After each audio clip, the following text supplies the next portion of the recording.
It's time for the first night practice that any driver gets here at the Le Mans 24 Hours for 2025. Qualifying's already been taken part. We know who's through to the 2 hyperpole sessions for each class. But now it's all about 2 more hours of running under the lights. Let's get going for what's going to be, hopefully, a classic.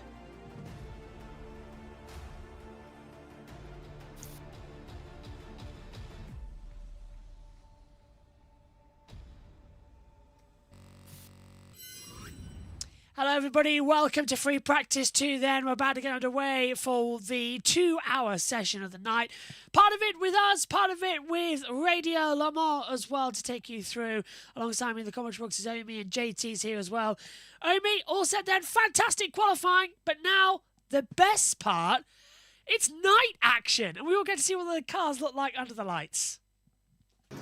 It's a spectacular scene watching these cars go around with the floodlights on and them all making their way through. It's absolutely brilliant to watch. So yeah, we've had the interesting qualifying session, but now it's time to get some night running in and get some more practice in as well.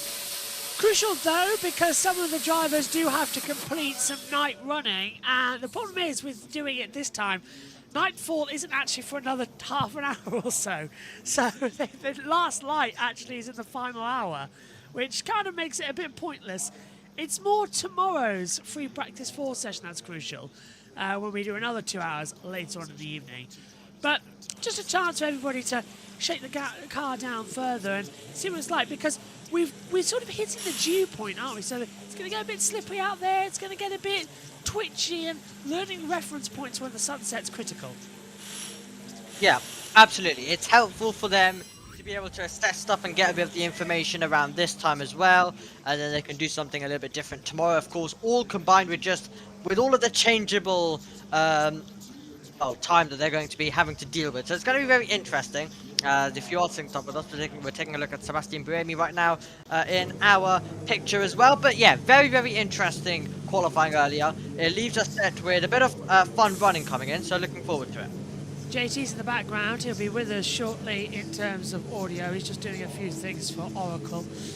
There's, of course, Matthew Owens as we get ready for our incredibly busy weekend of coverage here on JB Motorsports across the 24 hours of Le Mans as well. There's a lot to look forward to for us to bring you as well. But I think, one of the biggest concerns we've got is exactly how many drivers are prepared for this, because we've had a weird situation here at Le Mans recently where we were talking about it a bit earlier on. The amount of hypercars, the amount of GT cars, they've doubled effectively for this session. And LMP2 are here. Learning the traffic is difficult, and the technology is so reliable that the only failures we have now are either tyre or driver error. It's a lot of pressure to put on them to be pitch perfect. Yeah, lots of pressure on these drivers as well, and this is the critical time where they now have to learn as well a bit about the traffic, as you mentioned. They'll have to navigate that in the race, so it's perfect to be able to learn it now, but it can get a bit tense, especially at this point with a bit of contact here and there.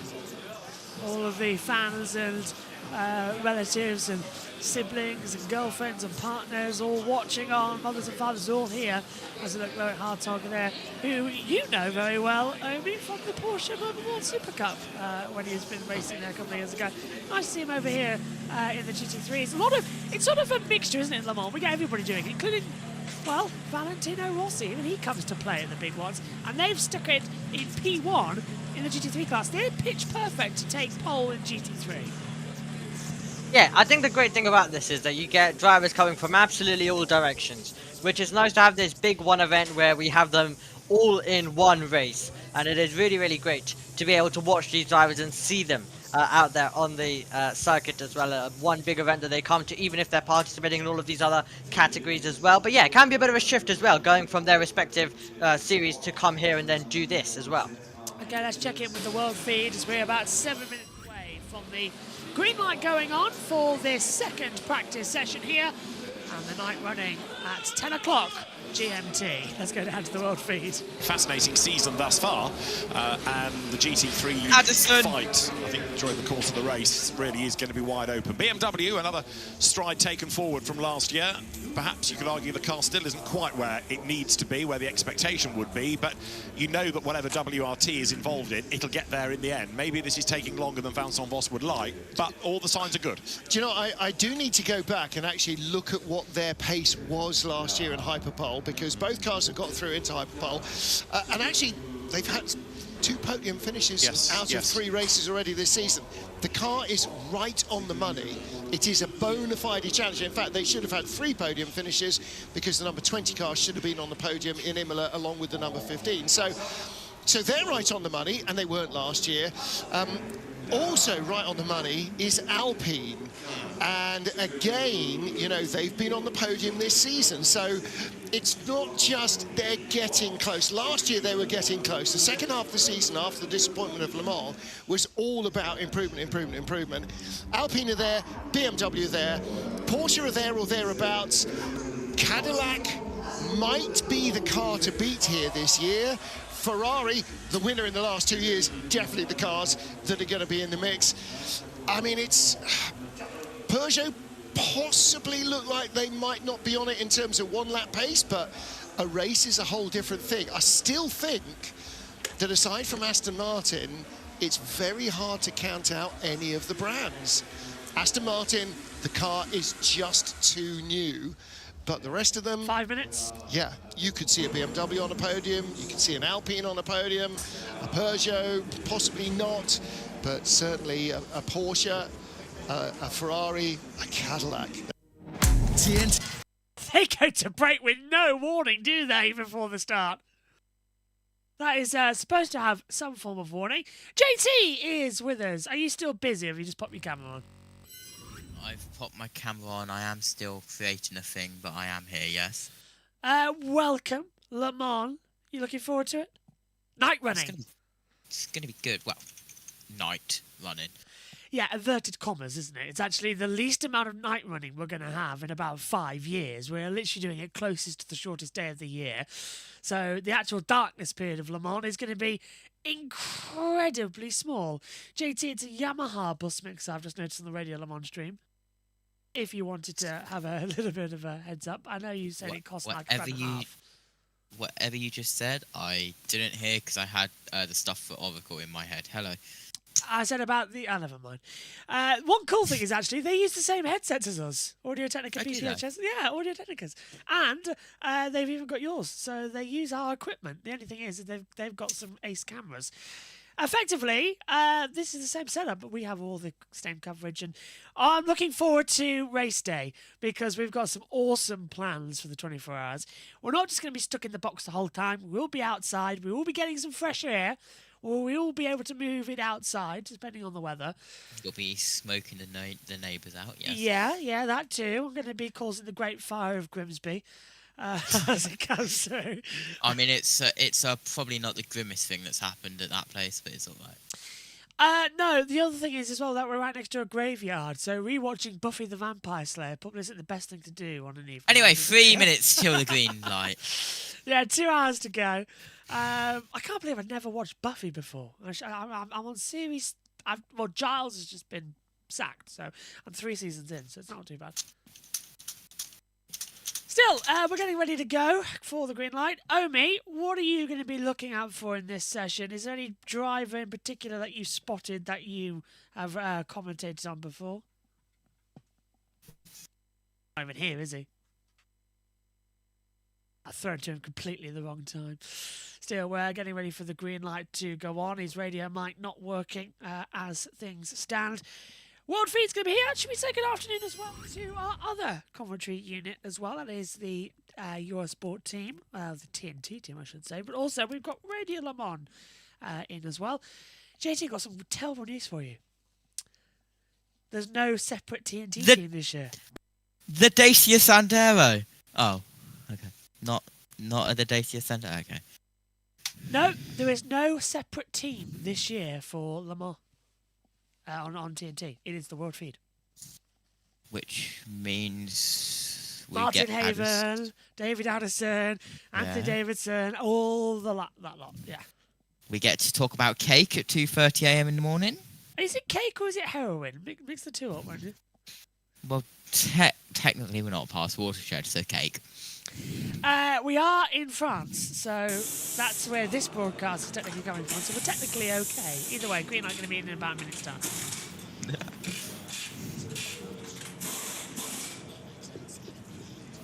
Looking at the number 93 here. Paul de Vester's car, the Peugeot. Well, you could call them all maniacs. Well, they kind of are doing a 24-hour race. Is he on the mediums? Mediums. He got such a hard time for that. Although we all knew he was kind of done in Formula 1 commentary after he told David Coulthard to stop talking.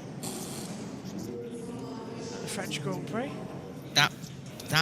That would be like me telling you to shut up. You do that. It's my turn to speak. You literally do that all the time. In fact, what the viewers don't know is that when we're in production meetings, he disconnects me. You disconnect me as well. Anyway, we've got a 5-minute stop and go for red flag procedures in FP1. That's cars 45 and 90. And I can tell you we are into the final 30-second countdown between the green light going on, and it'll go on 5, 4, 3, 2, 1. Green light is on, and we wait for the TV pictures to actually catch up. Yeah, no Tom Christensen as far as we've been told. Or a lot of teams just try and get out the road and then concentrate maybe on putting a bronze driver back in for the dark run at the end, because the experience here is massive, and if you can adjust to that today, it puts you in a good place for the weekend. Well, I guess they haven't told their new commentator who's alongside them in the commentary box to shut up when the race director is talking. So that's just a driver thing that they talk over everybody. They have no manners. We are underway. The green light is on. The lights are on. And as you say, car 45 and 90, a 5-minute stop-go penalty for the red flag infringement in first practice earlier on. 2 hours then, and the sun has just now completely dipped below. And actually, JT, it's getting dark quite quickly here, so we will get some meaningful running. Yeah, absolutely. Here at the Circuit de l'Etaffe in Le Mans, and there's everyone in the hospitality suites above the pit garages. And they are looking down below to 62 cars that are heading out on the circuit. Now, we do have the full battle screen, as we showed you earlier on. We also have the ability to move between each of the timing towers on this main screen, so you won't miss a moment with us here on JB Motorsports. And as we see the number 7 Toyota buckled into their car, ready to go. I can't see who's at the wheel. It's Kamui Kobayashi, who is at the wheel, who's recently, of course, had a run in the Haas F1 car, thanks to their Toyota partnership. 10 years after last being in an F1 car. There's the Mercedes going out there. That Mercedes, by the way, the whole team having problems, caused 2 red flags in 2 sessions so far. They're not exactly having the best of luck, because Kobayashi visor down. Interesting, he's gone for a tinted visor here, not the clear visor. You would think with it being a night session, they would have changed it to clear. Certain rules as well for when we're running at night, and this is the first time we've done so this year, although technically the Qatar race went to a night break, but it was still light, it wasn't fully dark as things stand. A few differences: the lights must be on at all times, including the rear deflector rain lights, so they must be on to warn the other drivers around them. There's the number 4 Porsche Penske Motorsport just getting its final adjustments before heading out onto the circuit. And I know we've done the 2 test days here, plus we've also then done the first sessions of qualifying JT, but it surprised me that they're not all straight out there on the circuit. There are some that have decided, no, I'm going to wait, I'm going to stay in the pit lane, because it's not dark enough yet. And you've got to do mandatory laps anyway, haven't you? 3 laps each in the darkness. So, yeah. Ready, steady, go. Kobayashi leaves the pit box. Toyota as well. I don't. Amy, are you on audio? Can you hear me? What? Hello, Amy. I just wanted to say, what misery for the number 7 Toyota. It's out of Hyperpole. It missed out, and they were so strong here for years, and they've lost it. Admittedly, they've got no development in that car. Yeah, absolutely, by the looks of things, after what we saw earlier on. So they will look to try bounce back, but a huge disappointment. And as you mentioned, we have always seen them strong here, so it comes as a big surprise. Yeah. JT, just I know you've on deafened. We were talking about Toyota and the number 7 not being in the next part of qualifying. One more with Kobayashi now doing the night run, and it's heartbreaking for them, isn't it? They were the kings of hypercar and the kings of WEC, and now they're mere pawns. It's not very great. Yeah, they are qualifying today. It went well for them, didn't it? Not. It was. I think I've seen better murder documentaries where everyone was happy in the end than the garage down there at number 7 Toyota after the qualifying. The number 8's gone through. That's better news, but it's still not the situation that you want to hear going forward. So swings and roundabouts, ups and downs. I'm sure they'll all get it sorted eventually as the action continues to brew on. By the way, we're going to have some ulterior camera angles when we get going on Saturday, as we've already mentioned that. It won't just be this camera, we'll have a sat-down camera, a sitting camera. We'll also have one that shows the commentary box equipment. As I know many people are invested about what their setups look like. I might need to get a bit behind the scenes, actually. Yeah, let's do it. That's what we're going to do. We're going to have one over here. And also, I want to get everybody else. I want to see your setups. So, tweet us. Hashtag JBMotorsports at JBMotorsportsX on Twitter. On Instagram, tag us as well. We want to see your setups. DM us on Instagram. The socials are open. Omi and Richie have got them, and I've got the socials as well. Get us in. JT too, he's got the socials too. Okay, thank you. Omi will get the links into the socials where you can send them in on the YouTube chat. We want to see your setups, so tweet us. Use the hashtag JBMotorsports at JBMotorsportsX at JBMotorsportsIG on Instagram. And you can tweet us directly at Joshua Birch 99. And we want to see your setups. Get them in. He couldn't remember mine, could he? 44 Josh 44? I can't remember. Close. What was it then? It's like 44 Josh T 44.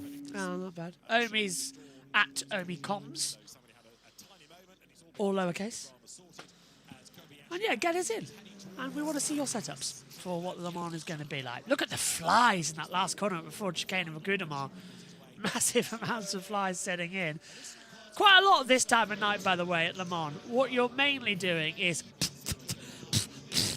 because it's everywhere. They just descend. Thank you for that. We had a brief yellow, by the way, just momentarily at Marshall Post 26, which is down at our Narge. But that has been removed. Have you got the camera positioning as well, JT, by the way? For the cameras. If not, I shall send it. Oh, it's the Ferrari, a bit slow. I have no idea what you're on about. I've got the track map with the camera locations as well. I'll DM it to you. Ah, okay. So we know where all the cameras are going to be. Dee-da, dee-da. Okay, we're not even into like hyperpole and he's already gone crazy. My nose won't stop running as well. That's the problem I'm trying to sort out. Thank you for that information. Well, it's Le Mans. Anything goes. Go on, Amy. Go on, Amy. I'm disagreeing with JT. Very important information. There's something wrong. There is the alarm and the noise is not good. Linktree box. Okay, so cool down and box. Cool down and box, 83 arriving to you, followed by a lot of cars. This might be the reason for the yellow flag. The 51 Ferrari F Corsa with Pierre Guidi at the wheel. With some alarms going off, he's been told to box now, and he's coming into pit lane. Just a problem hopefully with a sensor. Either way, into pit road he will come, and they will get the car serviced. It's flashing with the pit lane speed limiter. First lap times on the board. Ferrari AF Corsa, 83 on top, 3 minute 25.101. Toyota Gazoo Racing in second, with Sebastian Buemi in the early stages as these lap times start to come in. You can see the top of LMP2 as well is the number 23 United Autosports, so they are also going strong. Whilst you're talking about flies, midges, is that midges? Midges have been bad at the moment in the campsites of previous years. Stayed at the Hippodrome and the Epinets in the past few years and was itching so much for days. The Hippodrome doing horse racing on the map. Oh, the horse, oh. Yeah, you just go like that. Basically, it looks like you're doing Morris dancing. A lot of flies out there. I can't wait for Samson, by the way. This is going to be fun because Samson's covered this event, and he will dazzle us with some stories. And I'm looking forward to hearing about it. I'm going to DM him actually, see what he's up to. Have you been speaking with him, JT? But JT's deafened at the moment. When you send that message over. Also, make sure you do get these socials organised, because Richie's even gone and created us a social media chart. He has? Make sure you let him in. I've just DM'd Samson. I've texted Samson. God's sake. It's JT saying all about DMs and DMs and DMs.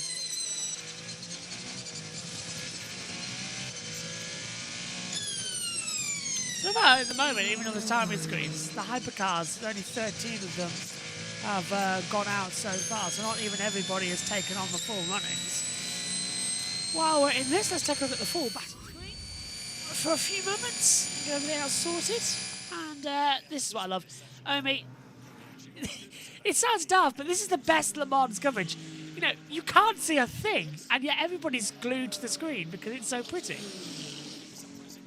It's pretty, I mean, whatever's going on screen is happening. It's just the Le Mans fun, trying to work out what on earth are we seeing. Oh, Kibita. For Dunlop, focus on exit Tertre and both chicanes. Still. He's not really happy, is he, Kibita? Doesn't look like it. At least for the 83. AF Corsa as it makes its way through. So every year we get to Le Mans, I think, has it really been a year? Yeah, I think has it really been a year? I'm still tired from the last one, and yet, yeah, here we are. What is this now? Well, on JBMotorsports, it's our 5th Le Mans, 6th maybe, but live coverage of it, all 24 hours. First time in a while. Yeah, well, it's what, our 5th, 4th, 5th? Yeah, something like that. 24 hours locked in a commentary box, Omi. How do we stand it? Well, luckily I get to go and do some other series in between that. I'm not completely locked here, luckily. I am. That's the really bad thing about it. I'm locked. Well, it's not. It's great, but you know, you get to about hour 20. Sorry, hour 12, and you go like, we've only got 12. We're halfway through. What? What really gets me, actually, the worst thing is when the sun rises, and you think, oh, we're nearly done, and you look to the clock, and it still says 9.5 hours, and you go, what? It's impossible. Ben Haley, watching on as well now. The 23 United Autosports car heading out to the circuit. Looking strong as always. Hello. Hello, JT. What have you been doing? Side mission has been complete. I can send it to you if you want to listen to it. You can play it if you like. I don't know if I would get the Matthew Owens approval because it's their first special broadcast later on today. Yes. It's one of those in the know broadcasts, is it? Yes, it's an NBA game. NBA? Tonight? NBA. What's NBA? How do you not know what NBA is? I do, I'm just taking them. Sure. Right, hold on. Help, Matthew. JB doesn't know what the NBA is. Taking the Mickey. What just happened to your camera? I'm zoomed in because I'm going to sit down. Ah, that's nice. my Okay. So I have to see more of JB. Yeah, scaredy. Everybody's terrified of me.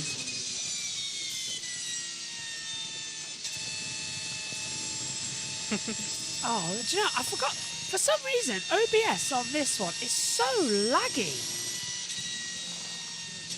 Is that your main one or your Mac? The main one, it is so laggy to do stuff with. Now, viewers, if you would know how messy and how unorganised the JB Motorsports commentary setup is that JB uses, you would understand why it doesn't work that well. Because of how unorganised it is. I can see his mouth and stuff to me, and I don't think it's appropriate. So let's talk about cars on track. Hopefully we were on battle screen, what you just did. 1 hour 45 minutes left on the clock. And looking at LMGT3, it is the 78 and the 87, the two teammates.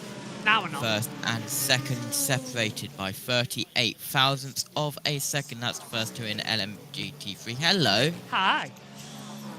New camera angle, there we go. I got bored of standing up. I don't know what's going on with my hair. The headphones, this is what we call headphone hair. It just goes crazy. Oh, do you want to see something else? Do you want to see our night setup? You ready? Go on. This is going to be interesting. There we go. The night setup, because the night light works. Wow, how exciting! Wow. So, in fact, we're in the darkness. Should I turn it down? Excuse me. Do you have green lights to show it's the green flag? Hang on. There you go. What do you think? The night one. We can't tell your lights are green if you have green lights on. No. It's the studio light, so I can go brighter. See? Wow, how exciting! But still, I don't think you have lights that go green for green flag, yellow for yellow flag, and red for red flag. No, but this is actually, I forgot about this, so I can do it. This is our night screen setup for the race. Wow. Exciting. Look, I can even put on a virtual background if I wanted to, but I'm in the commentary box, so it's no pointless. I mean, so could I if I wanted to. No, seriously, actually, I quite like this. I'm going to stay like this for the rest of the session, if nobody else minds. You have checkered flags as a background. I have a Macau Grand Prix as a trophy as a background. Okay, that's also true, but I must admit, I love this. This setup's nice. Okay, he's completely ignoring from the fact that I have a Macau Grand Prix trophy, a W Series, and a British Sidecar Championship trophy. 1, 2, 3, 4, 5, 6, 7 monitors, and they're big. 1, 2, 3, 4, 5, 6, 7, 8, and then I've got a 9th trophy. Look at the amount of flies. That's what I was on about. Oh, do you know? This is the bit I love. I forgot, actually, this is what we do in the night sessions. We turn the lights off and we just have our monitors reflected. It is so beautiful. We've never done this before. Right, we literally did this like 2 years ago in our commentary. Yeah, we turn the lights off and we just watch. Keep my glasses, my God. Yeah, it's nice. Oh, I can get used to this in the night race. Go on. I've got... Oh, hold on. Oh, the Oracle has spoken. I'll tell him about. Is he joining us? He wasn't at work today.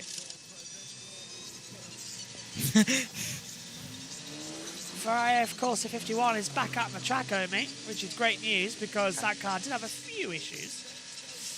Right, JB. Yeah, I think your first or second Le Mans around? stood at the top of the golf course building at Mulsanne sending videos. The year that NASCAR was at Le Mans, that was a loud car. Yes, I remember that one. Go on, JT. Were you messing around with not knowing what the NBA was? Yeah. It's Okay, basketball, what? isn't it? Okay, well done. But what does it stand for? Men's Basketball Association. It's an N. I'm not going there. Normal Man's Association.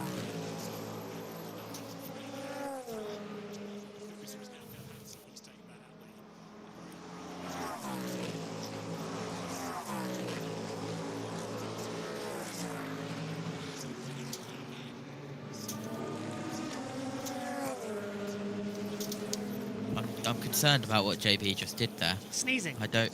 Okay. Because there's a lot of dust and pollen in the commentary box. Wow. Not surprised. Do you know, I like this. Do you know, I don't know why I don't have the light off more often in the commentary box. I think I'll work on a light on me. I think to backlit everything as well. 1 hour 41 minutes to go here for the second practice session at Le Mans. By the way, can we have a JT's weather forecast before the end of the session like we have for Daytona 24 Hours? They were so good. JT, we've got the hourly update. Well, we do have the hourly update. We haven't got a weather one yet. No, we do not, but we are going to get one for the race. In other words, that's JB's telling to me, asking me to make one. I also need to make a radar screen, because I haven't got one. That is also the case. We did briefly have a double yellow at Marshall Post 19. We are back green though. Marshall Point 19, of course, being the entrance to Mulsanne Corner, and everyone's silence.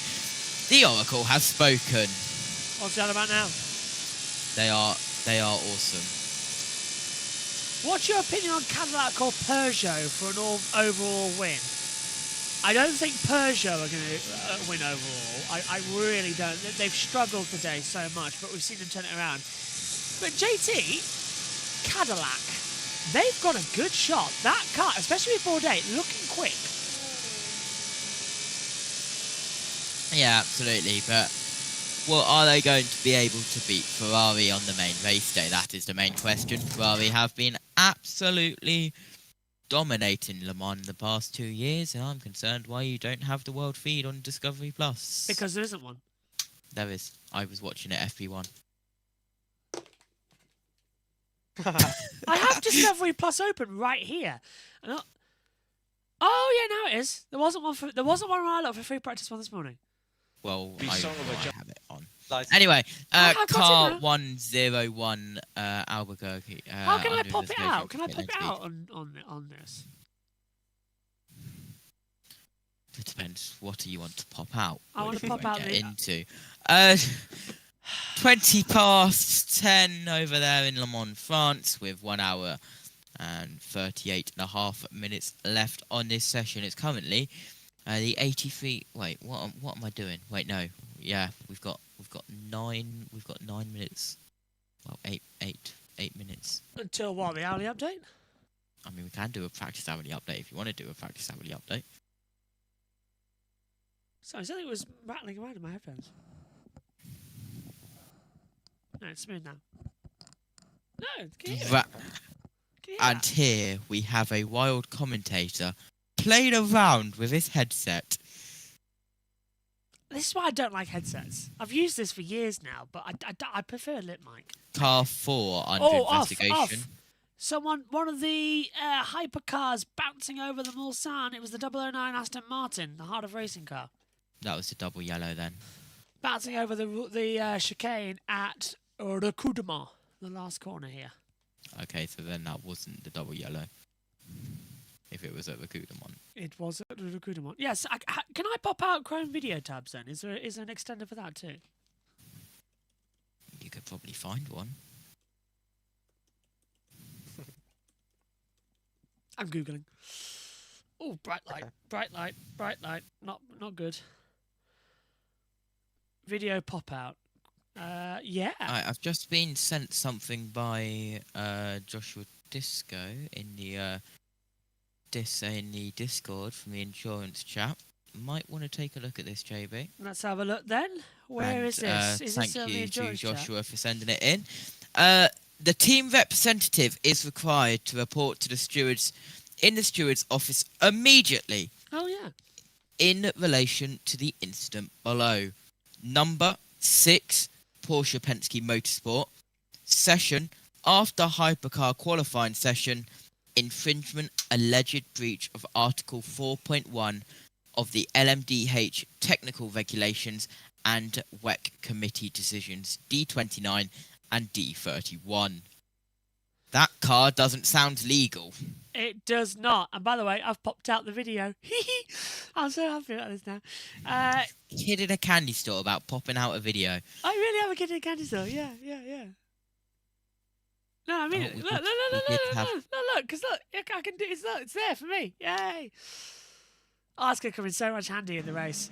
No, because I'm having another monitor, so it'll be handy to have the world feed on said monitor for the race. Oh, here we go. He's flexing about having another monitor. What's changed? Well, look, I'm gonna have so many video streams open on the monitor. It's gonna be great. It's gonna be just alongside me here. You'll be able to see. It's gonna be great news.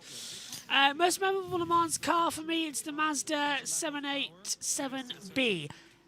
Mine's unique here, the Nismo, the three-wheeler. How unique was that? That was fantastic, that little three-wheeler. I loved it.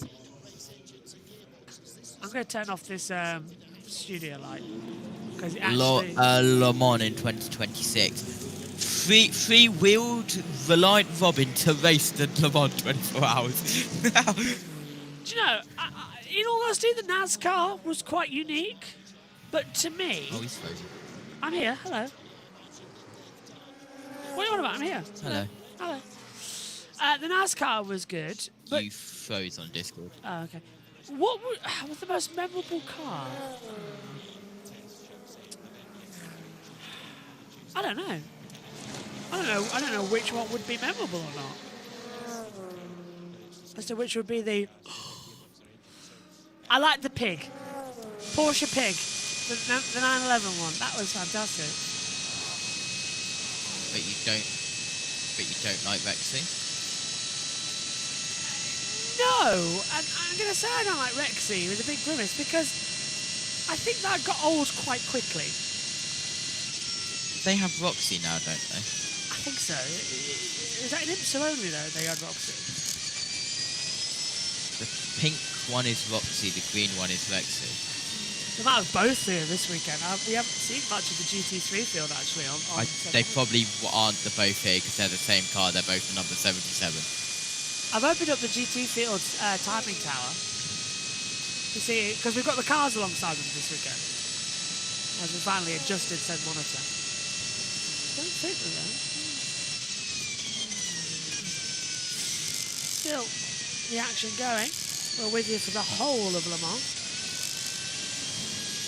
Just a reminder, we won't actually be with you for the whole whole of this broadcast. We're going to be handing over to Radio Le Mans with about 40 minutes to go because I'm heading over to Grid Network to do this show. What time is Grid Network?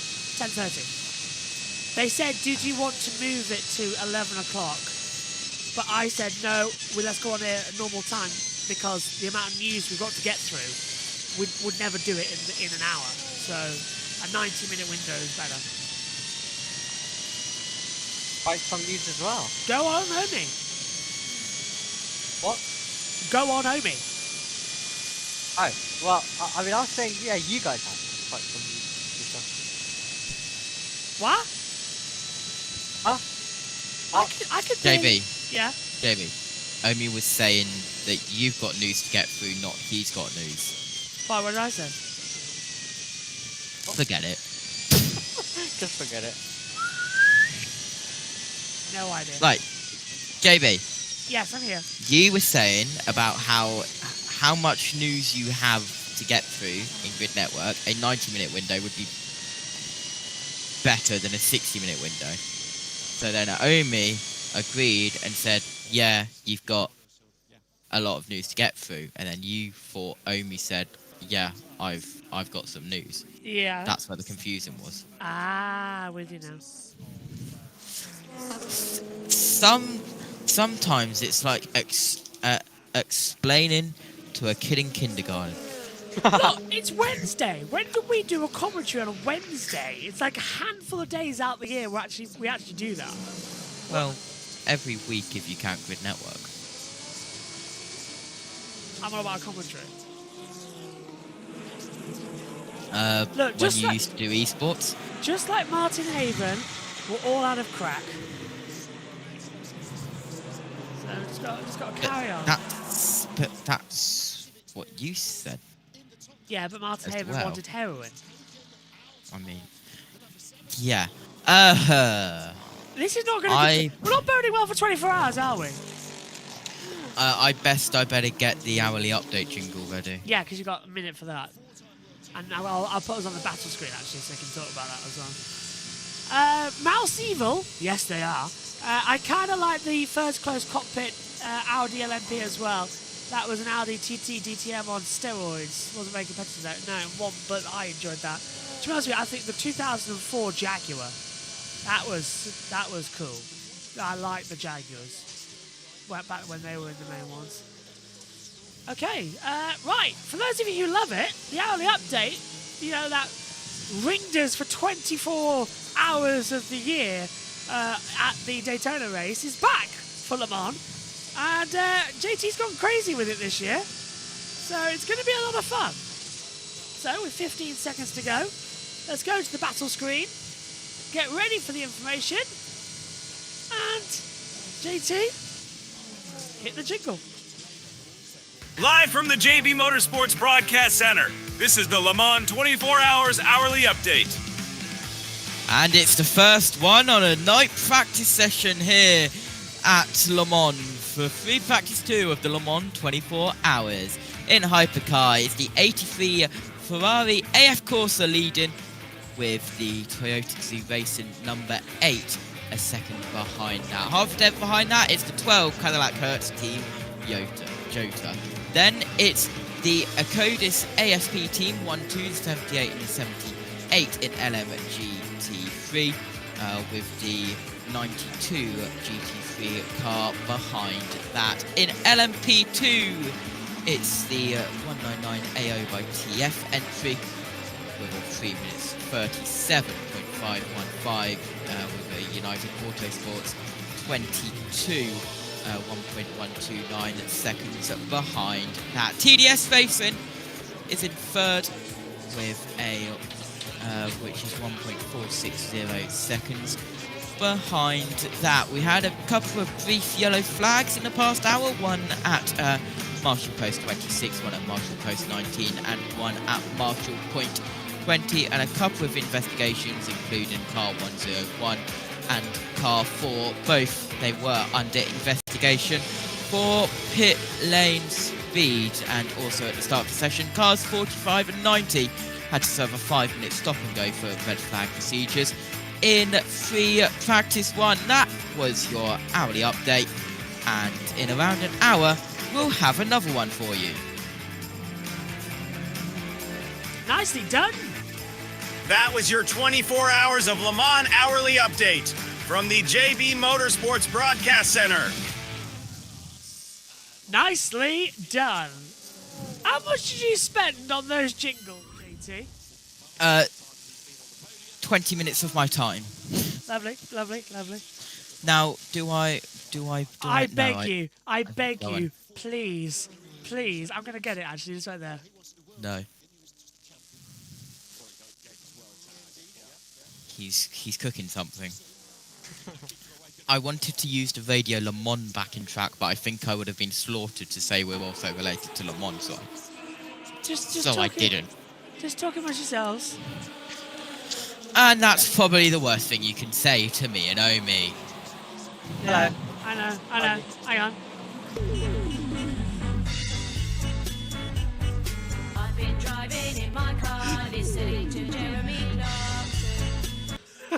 We are not having that as our hourly update. Oh please! Just having that at the end of the hourly update instead of the. Okay, send it to me. Fine. It's the extended mix. Just send it to me. Thank you. Mick Schumacher. Okay, calm down. Alpine endurance team for Mick Schumacher. Hang Zero on. Zero podiums. Best result 22nd and only one participation in the 24 hours.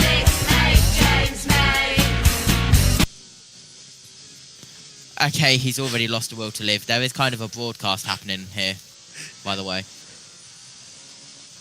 Go on. Yeah, still on board with the Alpine number 36 with Mick Schumacher. Oh my god. I'm Interrupting sorry. professional commentators, thank you very much. I couldn't resist it. I really couldn't. Right. I couldn't. I'm sorry.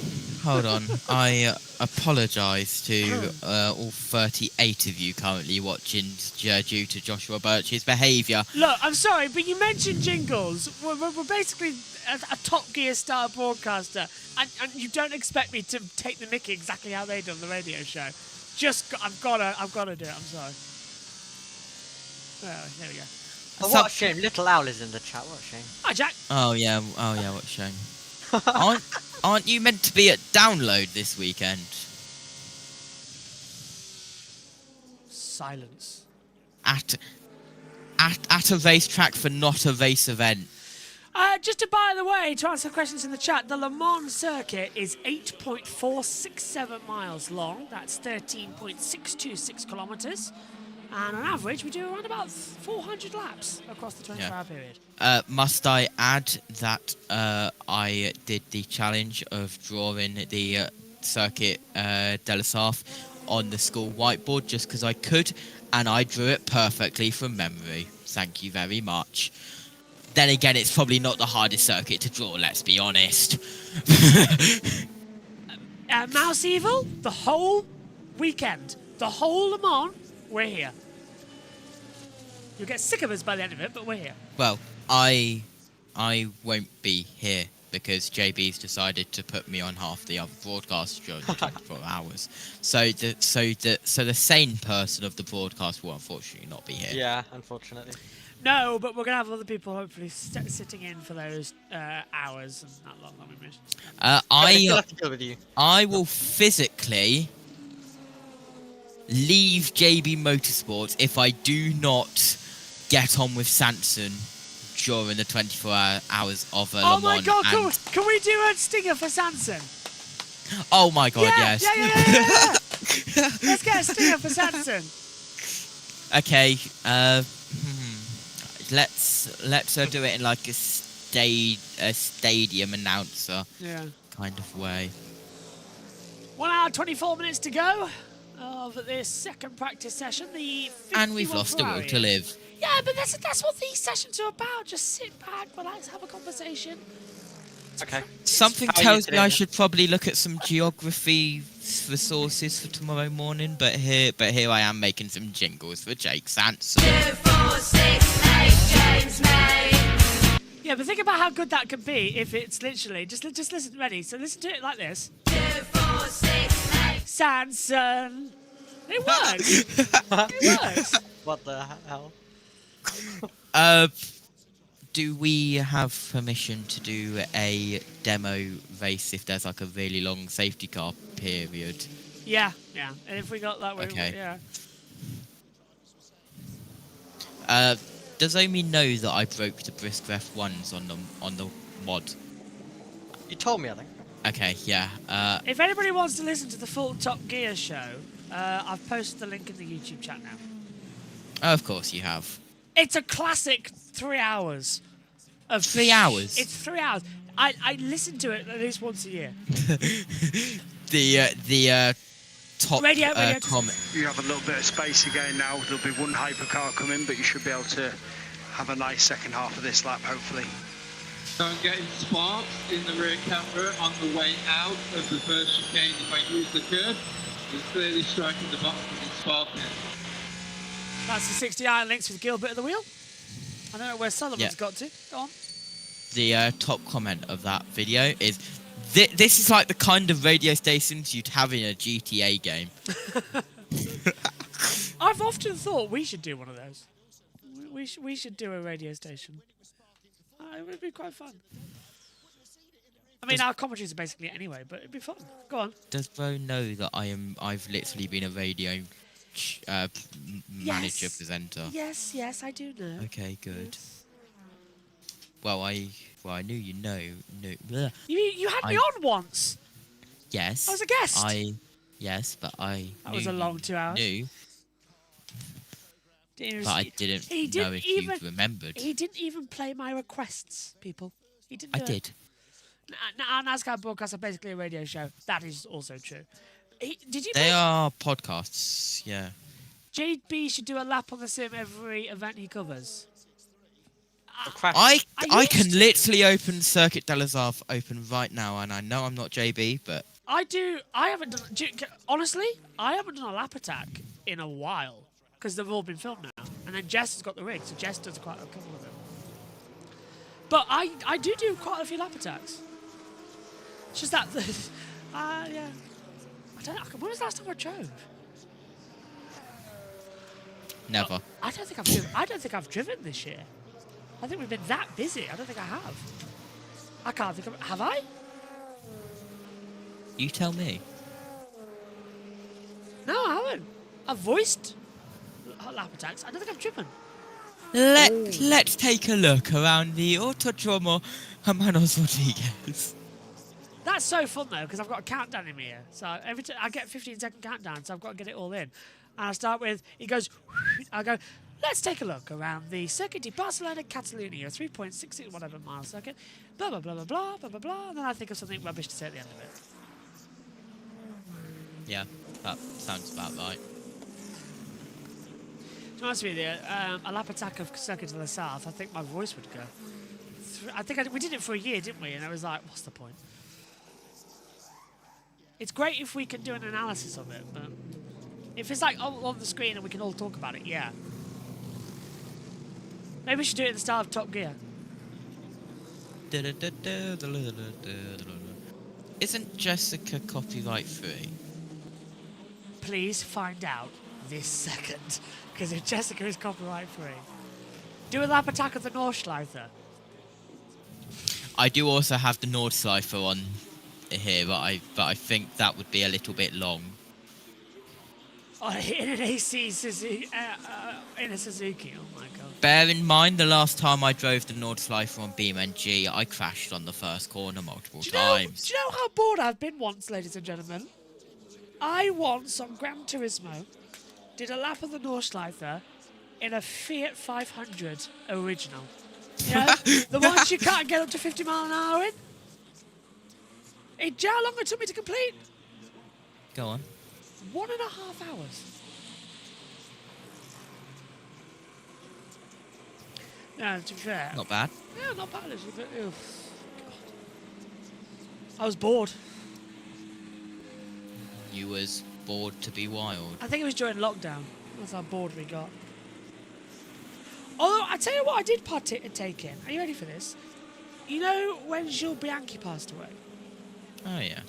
On the F1 2014 game, there was a race at Japan of a lap of honour. So there was a 5-lap race where everybody just drove around slowly for 5 laps. I took part in that. That was quite nice, as a mark of respect. That was when e-sporting was kind and not the mess it was now. I'm thinking, Omi, are you ready for this? Of doing a PSGL one-off. When? Don't know, with Richie. Maybe you, if you can screen share the things. I know you suffer as well, but yeah. You do 2 then? I would do 2. I'd come back and do a couple of esports. I do not have the Circuit de les Arts. I thought I did, but I will download it. Hold on. Yes, yes. If Tom's here. Is he in the chat now? Is he in the call? Not in the call right now. Yes, he can join. Drag him in, somebody. I just saw the message pop up, so tell him yes. Tom Cannons can join us. Yeah. can't drag him, unfortunately. I've told him. Yeah, because it's not actually any booze. Get in.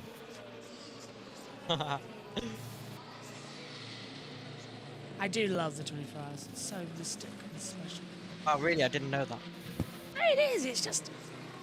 I love the night sessions where we can just sit back and enjoy the picture, the action that we see out here. As the cars leave the pit lane. And joining us now is Tom Cairns. Hello, Tom. How you doing, my friend? Not too bad, thank you. Yeah, just catching up with all the action because I've only seen a little bit of it on social media, but it feels to me like the Ferrari have the pace. Yeah, of course, anyway, over the Toyota. We're just seeing Alex Lynn coming around to, well, looks like to start a lap in his Cadillac, which will be fun to watch. I'm really happy to see the Aston Martins join the hypercar for this round, because I don't think they were in hypercar last year's 24 Hours in Le Mans, were they? No, they were supposed to come, but they delayed their project. Wait, Yeah, I this is the forgot first to one ask, they're do you doing. have a dual camera? Who? Do you have a dual camera? I forgot to ask. I just Me, turned now, mine off yes. automatically. Should I turn mine on again? Or? Yeah, you can turn yours back on, actually. Right, Yeah, we've got a dual cam. I'll turn it on. So everything... Oh, what is going on with our systems? So we're in a bit of a mess because WEC's timing systems are bad. Like, they are horrendously bad as they're coming in. But yes, so Tom, you're going to be at Biggin Hill for Canada. Show off. Yeah, but you're still going to be joining us for a little bit of action around this circuit, which is great to have. But, you know, just... Le Mans, how did you get into it? You can't, because everyone's got a story when it comes to this circuit. And it's always about first time I remember watching, like, I've got night racing, etc. What was yours moment getting into Le Mans? I'd probably say more from the race driver grid days. This is going back as far as 16, 17 years ago, when I first knew about the 24 Hours of Le Mans more extensively. So that's kind of what drew me into it a little bit, but I never religiously followed it until like the last few years. Because only like a few years ago, I think there was only like 5 hypercars involved, which were 2 Toyotas, an Alpine, and 2 Glickenhaus cars. That were technically LMP1s, just with a hybrid. Is LMP1s, yeah. So, but now when you look at the field that we've got in hypercar, it's grown so much in such a short space of time. I agree, and that's what has drawn more people into it. Not just myself, but more people into it than they have done in previous years. Not to mention the fact that last year it's the first time that more than 2 cars finished on the lead lap. Last year we had 9, which is a brand new record by far. And I just love it. It's such experimental technology that everyone just goes about, and everybody knows when they race here, it's make or break. It's the true test of human being and machine against all elements, and it is just fantastic stuff. I've got the 3 cam sorted, by the way, so I can say hello to JT as well. That with us. Hello. But yeah, so let's talk business as we look at that 007 joining in. I've just gone. I love the lap times, which are shown on the neon and the neon signs, the side pods. It's such a clever thing to have. So I mean, look, GT7, Gran Turismo 7 races where you only may drive in reverse are funny. I've done a couple of those.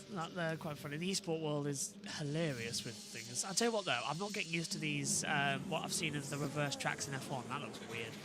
On the, Silverstone, there's a deadly DRS zone coming out of Cox down into Woodcote. Have you played it? I've done it.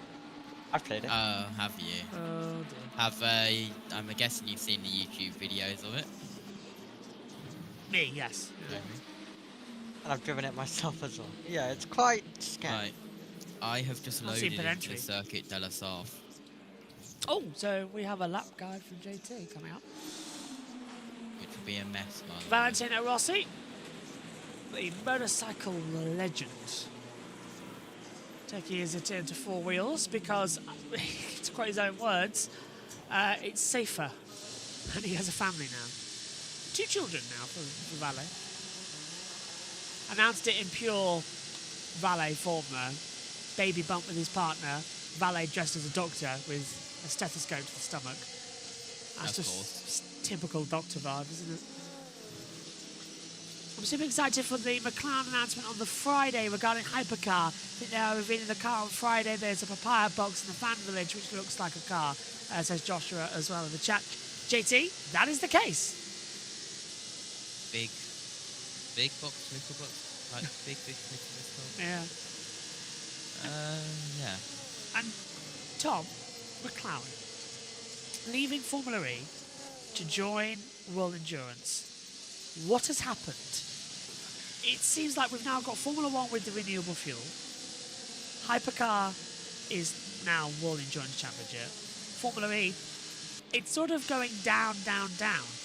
And they're hoping Gen 4 saves it. You know, 600 kilowatts of power, 700 in regen. They're hoping it saves it, but I don't know. I've just got a bad feeling about Formula E at the moment. It's a lot of manufacturers leaving. Well, what I really fear for Formula E is going back to what it used to be, sort of seasons 1 and 2, where it lacked its identity because it just felt a bit Mickey Mousey, didn't it, to start off with, before it made clear as to how the championship worked and how the racing worked within Formula E. And I am worried about how this Gen 4 machine is going to play out. But going back to the thing about McLaren, the fact they're coming into hypercar is only a good thing, because we already know they've got GTs racing in the World Endurance Championship, haven't they? So the step up to hypercar is only a positive thing in my book. I really can't wait for McLaren to compete in the 24 Hours of Le Mans. Mentioning the fact that United Autosports, which McLaren supply their cars to for their GT program in WEC, they are based over in Normanton, which is very close to where I live. You're right next to United Autosports UK too. My goodness me. Do you see any of the trailers leaving to go to Le Mans? I didn't quite see it. I mean, to be fair, I was on the bus on the way to Leeds earlier, but no, I didn't see the trailers or trucks or anything like that. I think they do their best to keep it as low profile as possible so that people don't get too close. You're getting considering loud. that they are travelling all the way to Dover. Good update, by the way. Me and TNT are going to a break. Me and LA are having a talk tomorrow because we're just getting, because LA's coming with us, obviously. So we're just getting everything sorted, and it's thumbs up for everything. We've got our media stuff sorted. We've got a possible com box as well, which I didn't know we could get, and we have. So book your ticket, Tom. We're off. Excellent. I'll get the ticket sorted. Hello? Well, are you coming to Alton Park, JT? I mean, I can. Who's going to run the stream? Oh, me? What is this even about? Huh? Where? What? When? Next week. Not this weekend. Next weekend. Alton Park. Can you run the stream? Return cars? Nah, I'm doing the 24 hours of something. Really? 24 hours of disconnect. It's not Spa next week, it's the Nürburgring next week. Ah, right. What? Still a big event, though. It's next week? Yeah. Oh, that's so annoying. I thought it was Spa. I was going to miss Spa, but do Nürburgring because we've got the cameras at the Nürburgring. I've waited years to use those. Oh, what a shame. Well, I'm sorry, but Steve Ryder. Got to say goodbye to Steve Ryder. So, definitely go there. Plus, I've got lunch. So. And I've got to get, finally, the information about what this Vicky Butler-Henderson story is from Richard John Neal. Plus, I've asked Paul O'Neill where the after party is. So I hope, Tom, you bring some good night out clothes because I'm going to try and we'll probably go to Steve Ryder's after party if there is an after party. I'll bring my evening clothes with me. I will bring my my London liquid aftershave as well. Oh, very nice. Because that is a thing of beauty. Well, but better LA actually. Yeah. Sanson is just confirmed to us. He is joining us. Jake Sanson will be with us for Le Mans. My God, here we go again. Right, JT, make that one. Right, why are you in a 1980s police car at the start line, seconds down? Well, this is what Le Mans is all about, people. It's a practice session. There's not much going on. We can sit back, relax, and enjoy. And you asked for this, dear fans. JT has provided for you a lap with a pace car, which looks like a 1980s police car. On, are you on BMWG or whatever? Yes. Right, go on. Go on. Take us down to turn 1 then. Okay, time to watch me crash. Hold on. That's got some pace. By the way, there's nothing going on TV pictures right now. Down to, how quick is that police car? Is it being driven by Gene Hunt or something or other? It's a pace car, not a police car. Sorry. I pulled away. What's the name of that PlayStation 1 game that involves a police car and you're trying to chase people down? Entrance cry about it. Is it Driver? Hold on. No, no, it's not chasing. It might be chasing or something. Oh, the world's scariest police chasers. Oh. That's the game I was alluding to. Don't mind the no texture below us. Yes, we are planning for next year to be on site for Le Mans. God knows how that's going to work, but we want to be on site, so we're looking at it. In a similar setup, presumably to what Radio Le Mans are doing right now, with them. In a porta cabin somewhere. But with the ability of live radio transmitters, you can go and talk to people. But yeah, we want to be on site next year. Which is a problem, because we found out it clashes with the Catalan Grand Prix. Okay, this is tighter than what... Okay. Oh, JT screwed up. Don't hit the barrier. He's got it good. Okay. By the way, the Iron Lynx that had a problem this morning is having further tweaks to the car. Some new, very much a lot of new parts going on. Shock absorbers, brake lights, some engine cooling, quite a few bits just getting sorted now.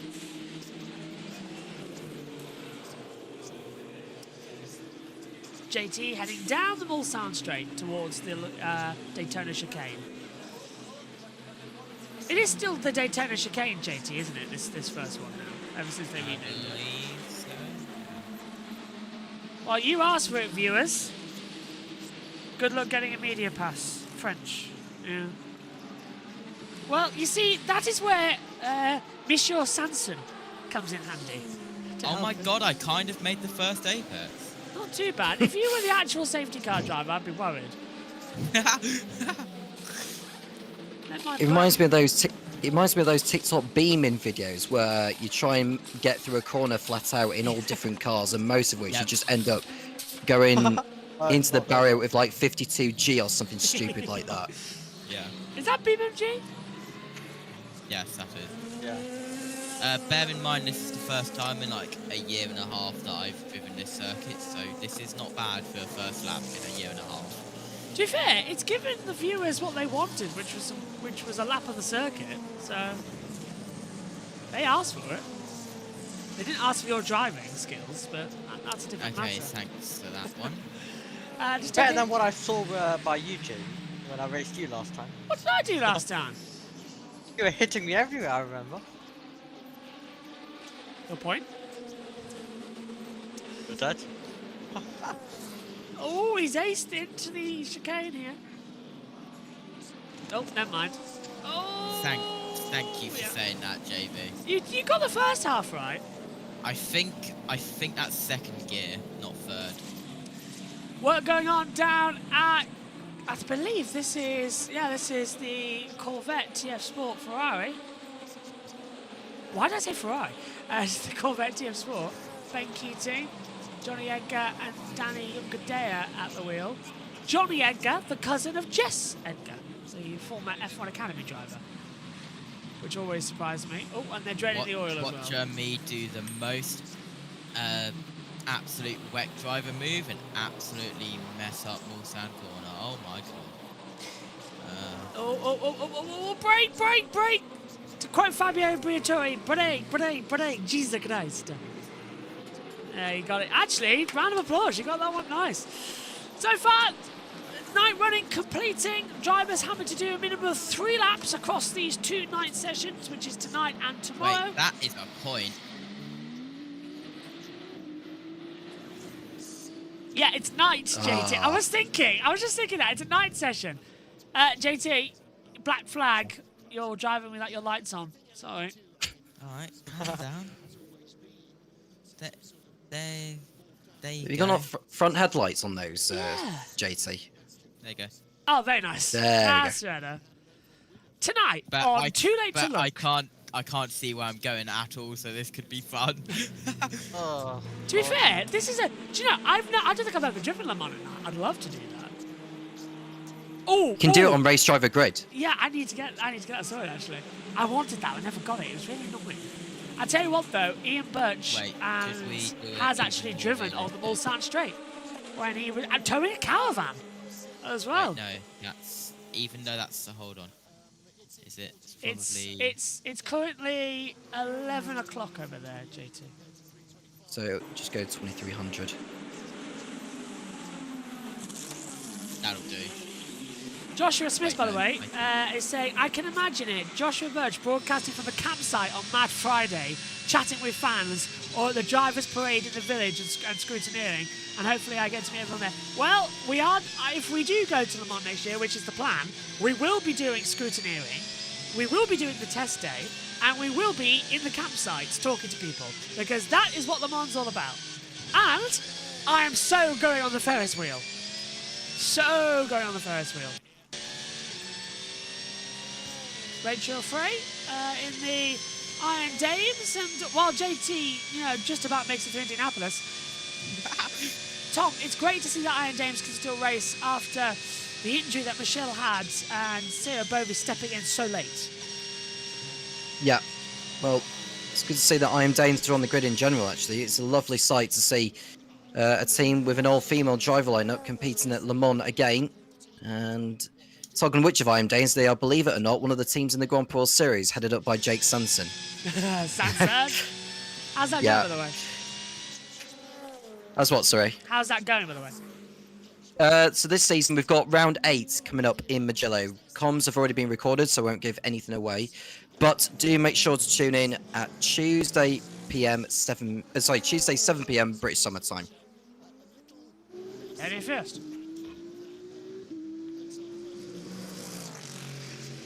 And I've also got Chris McCarthy on for the latest episode of Ken's Clutch Song. Okay, hold on. What the hell have you done? Yeah, he's just totally misjudged the apex. Oh my god, it was going too well. I was impressed until then.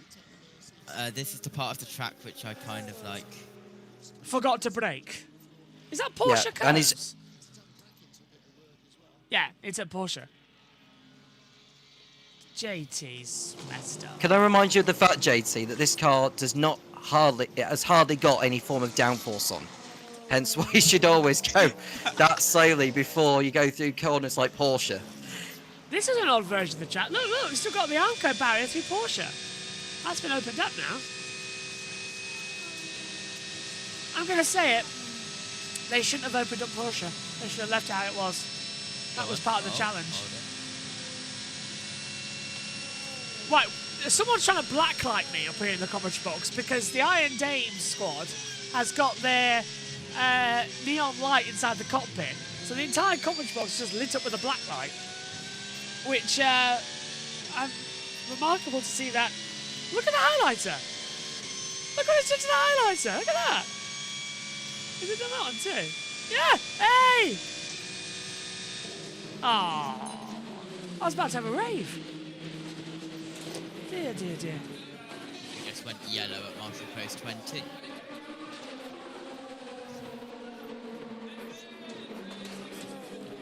Hang on a minute. Arts and crafts. There's pit entrance, so...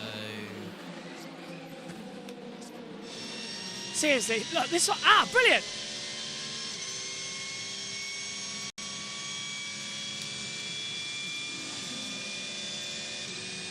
Campsite, honestly. Next year, JBM meetup party. Yeah, let's do that. That is a kind of lap around the circuit, Delator. It took you so long, JT. Night fell twice. Seriously, that's a great idea, though. Go on. What is the weather expected to be Fulton Park next weekend when we go? I saw sunny. JT is probably going to tell me it's going to rain, it's going to be miserable, and we're all going to, you know, catch our death. Yes, let's do a blind Robin lap. I take it you just looking don't at want the weather. It's in Cheshire. Type in Cheshire on the weather app. Right, I'm gonna crash that multiple times, so I don't want to embarrass myself.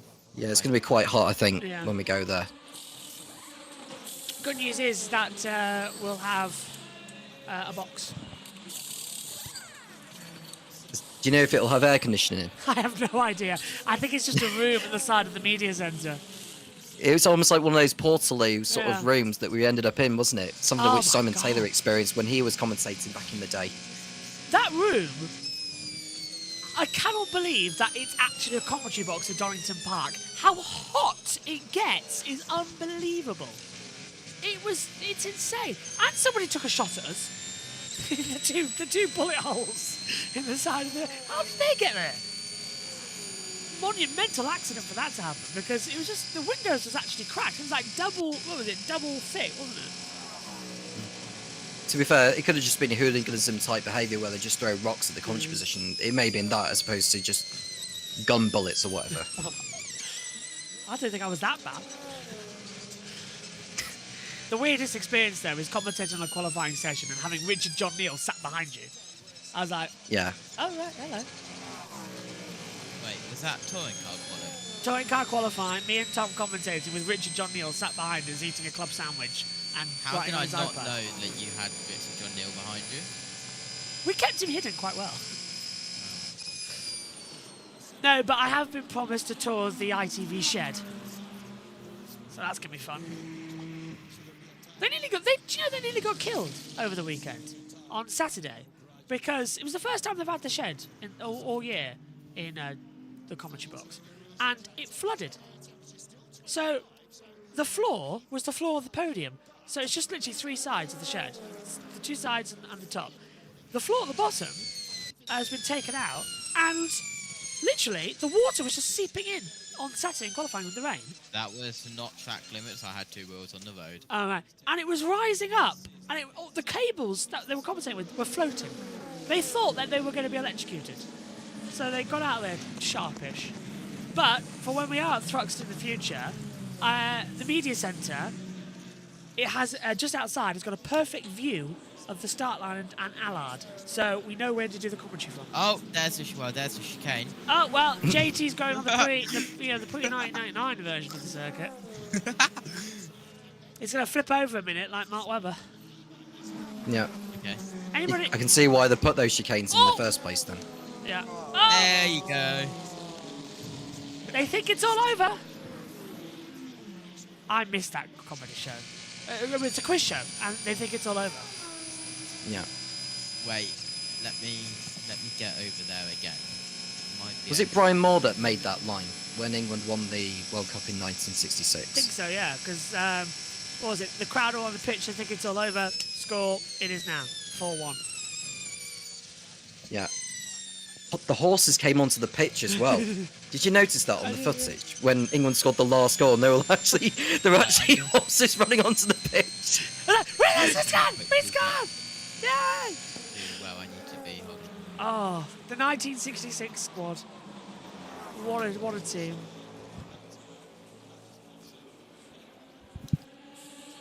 Lost Bobby not too long ago. So it's from Kenneth Wolstenholme. They said they think it's all over. It is now. Have you seen the ITV coverage of that one? Shockingly poor compared I've to not. these. I don't think. Yeah. Don't bother. BBC's was. That's what. Yeah, go on. Yeah, I was going to say the BBC always did it right. ITV didn't always execute it perfectly, did they? Not with Matterface on control right now. That's another thing. I do miss Clive Tilsley though. Oh, what a guy. Clive Tilsley was basically the epitome of Tuesday night football on ITV. I think they made a bad decision getting rid of him right before as well. I do as well. He didn't agree with the decision either. Well, Gary Lineker's left the BBC, but where is he off now? Is ITV or TNT? I don't know. What have we got for us, JT, now? Are you ready for chaos? Yes. Okay, let me just get up to speed. They think it's all over. Just a reminder, we'll be handing over in about 10 minutes to the world feed, so I could do grid. Go on. So Gary Lineker has agreed a deal to join the new broadcaster of DAZN. God. Wow. Because they're launching a UK channel, aren't they? DAZN. Well, they're broadcasting the Club World Cup that's been held this summer. Of course they are. They do anything. I remember watching. I remember watching a fight in my mate's shed on a projector. I think it was the KSI fight. Oh yeah. JB, you should feast your eyes onto my screen. We can all see. Everybody watching can see. He's lost it. He's lost it. He's lost it. He's gonna flip. He's got. Have you turned the gravity off? Oh.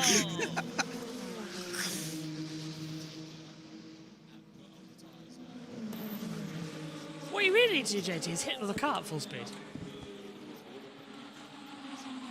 Have you ever driven a go-kart around this circuit? That sounds like chaos. Well, to be fair, I did that once on Project Cars. I literally just took a go-kart around the Circuit de la Sarve. Stand by. Oh, and inevitably the engine died. I've got Project Cars. Stand by for full course yellow. Oh, really? What's happened? Well, no one stopped on the circuit. Full course yellow in 10, 9, 8, 7, 6, 5, 4, 3, 2, 4, 6, 8.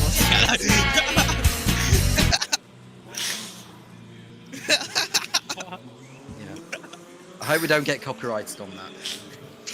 We played it earlier.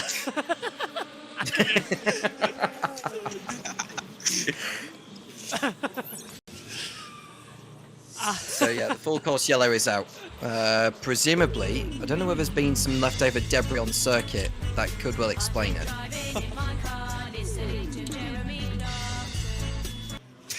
Oh, we're gonna have fun with those. Do you know that JT's making one for Samson? This is gonna be fun. How long left? Wait, when are you leaving for Grid Network? 25 past. Okay, we'll do a hourly update just before that then. We'll be handing over to the Radio Le Mans team, our friends and colleagues, who I've been spying upon for hours. Just looking down the water. All cars to bear right hand side at Mulsanne. Ooh. So what's happened down there then? Double yellow Marshall Post 20. I'm looking down at Arnage, nothing there. I'm looking up at Mulsanne. Yeah, they're still going slow there. Well, the problem is we haven't got any cameras down there at this point. We will have They a have few. one CCTV camera at Mulsanne. That's it, yeah. During the COVID years, we were able to put the cameras there. That's one thing I miss about it, but as soon as this session's done, the public roads are opened up again. It is a motorway, after all, down Mulsanne. 2, 4, 6, 8. Little to the left.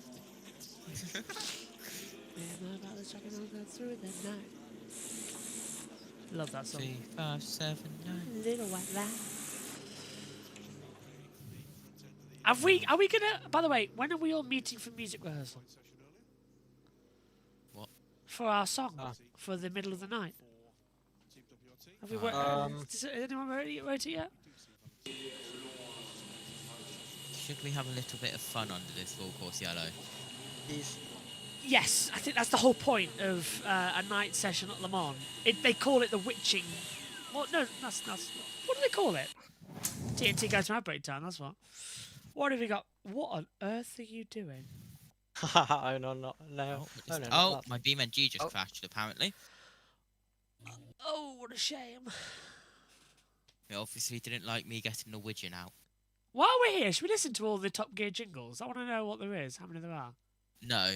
Too late, I've played the button. Since the beginning of time, the unique taste of Oreos. Apparently we're now sponsored by Oreos. I wouldn't mind being sponsored by Oreos, they're fantastic. As well. Other chocolate. I've had the vanilla and raspberry ones. Oh, yes! They are beautiful. Yeah. Have you had the coffee liqueur, the coffee espresso ones yet? Oh, No, but I've also had the vanilla ones. The vanilla ones are gorgeous as well. Have you had the what they're now calling original? They are so... They taste the same, but it's creamier. Don't know how they've done it. Right, here's the jingles. There's only one radio show. And it's Top Gear. I don't remember this one. Do you? I remember this one. I've been driving in my car, listening to Jeremy Clarkson. Yeah. Was that one for Hammond? I don't remember that ending. So there wasn't one for Hammond. Hammond didn't have one.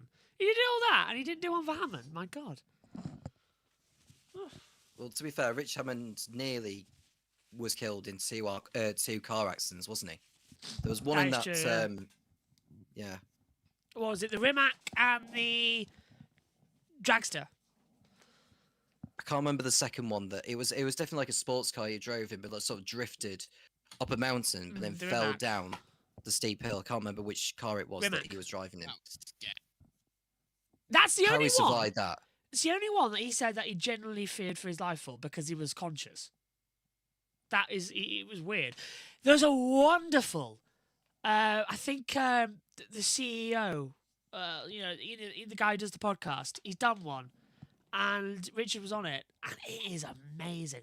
It's about an hour long. It's fantastic. And Izzy's done one recently as well, a podcast about that whole time. Izzy is amazing, by the way. How great is she to come into her motorsport world completely of her own volition and just love it separately to what her dad was doing, and then started working with her dad. But Izzy's love for cars is completely organic, and you can see that. I know everybody criticises and says, oh, but she's just doing it because of her dad. No, Izzy's love for cars, you can see it. And true petrol heads know true petrol heads. And that's what I love about it. It's just a fantastic, experience. What's going on right now with it takes it to another level being a Cars fan nowadays, because you've got so many platforms to enjoy cars. The Robin Kubica fans. Do you know, they are amazing. Even at pre-season testing in Barcelona, when he was only a test driver that year, he was there going, all the fans were opposite the pit lane going, Robin Kubica, red flag. Red flag's out. So they've stopped the session. So whatever the issue is out there on the circuit, it's a bit more serious than we made out. So I wonder if it's barrier damage or something. Car number 6. We've got a red flag. Now. 42 minutes to go and race session suspended. Not quite sure why, if it was debris, unless they're struggling to recover, but that doesn't seem to make sense to me, gentlemen. The clock continues to tick down to 43 minutes. I was trying to see if we'd have information. Oh my God. Oh, and JT's rolled it. Is that supposed to be a Reliant Robin that you're driving there with a rear wing on the back of it, JT? Yes. Tell you what, if Mr. Bean or Rowan Atkinson, I should say, if he was competing in that race, he would know exactly what to do with that. Look at the axle. Oh, you checking the wheel? You checking the front wheel off? What are you doing, man? The best thing is that it's got jet fuel on it. It's got the 96 jet fuel on it. that apparently they're working with debris down that entire straight. Wow. Oh dear. Right. Okay. So that's why the red flag's out. We've got debris down the entire Mulsanne straight. That's why the session's been suspended. So the cars are going to be returned to the pit lane. But the problem is, they're all at the Mulsanne straight. That's probably why they've red flagged the session. Because they're all down there anyway. What have you got, JT? Nothing. What have you... Oh, you can't even make it to the chicane. Can't even, yeah. JT, best thing to do is just take it as slowly as possible when approaching the corners. There's a problem here. They don't have an enormous amount of downforce, dude. And whatever you do, do not turn at La Chapelle. Which is down here. Don't go on the beginning. Oh! Oh my. This is what the real reason for the red flag is. Let's go full speed into the Dunlop chicane. So while JT commits suicide, we've got a red flag here at Le Mans in the second practice session. Okay, viewers, you asked for this, by the way. You wanted to do some lap guides. Okay, what do you say? This is what you're getting. And yet JT's just doing complete dog's dinners of laps of Le Mans in a Reliant Robin. To be fair, 10 out of 10 for the roll. That was perfect. Race director. It's another moody shot there with Miguel. It's almost like he's in some kind of fashion shoot. Race director's got the radio open. I'm presuming he's not going to get back in the car this evening, so I'm not sure sitting in front of a flashing light is the right way to prepare. France with flashing lights. All I remember is a lower low and Edith's mother. Whenever the beds went off for Renee to talk about Nighthawk, and she'd scream, "Ah, the flashing knobs!" Listen very carefully. I shall say this only once. Okay, here is your... Oh, for God's sake, what have you done now? So it looks like he's driving a... The three-wheeler again. This is your... Is that a three-wheeler? Yeah. Oh, God. Looks like a cross between a what is it? A 2CV and a Reliant Robin. 52 miles per hour. Buffeting. 52. 53. Oh, you've actually remembered what the brakes are this time. About as fast as Lorenzo Salvadori's goes through there. I was riveting this conversation. Go on. I'll give you credit for that, JT. That was actually really well executed in terms of the cornering that you took there. He's going to screw it up and down to La Chapelle, though. I can see it coming. This is La Chapelle. Okay.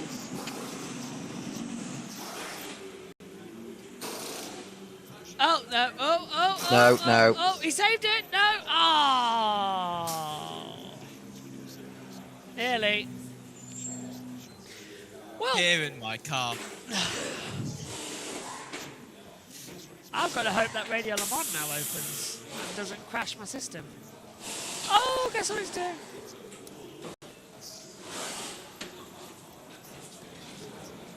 We apologise for the breakup of your pictures. We apologise for JT's shenanigans. Not. Okay, we've really got a problem now. Oh, that was a decent corner. 58, 59, 60. Oh, Tier 2 gone to a break. I do apologise for the breakup of pictures. We're trying to open Radio Le Mans because I've got to disappear to do the end of Grid Network. Are we staying at 67?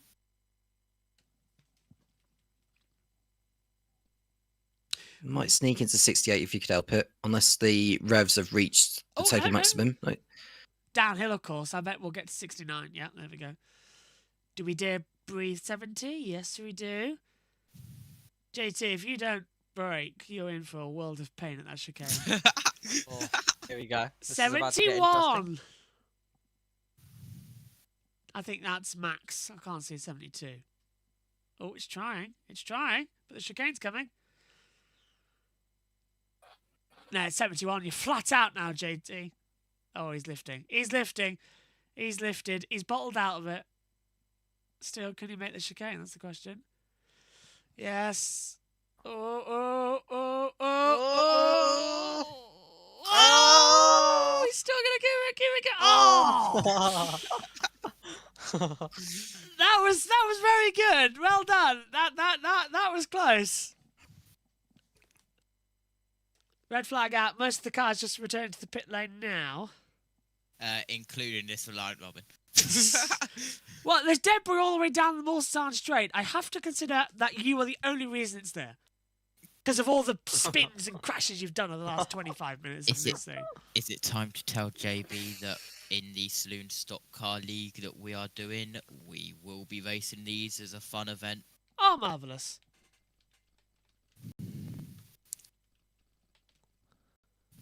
Yes.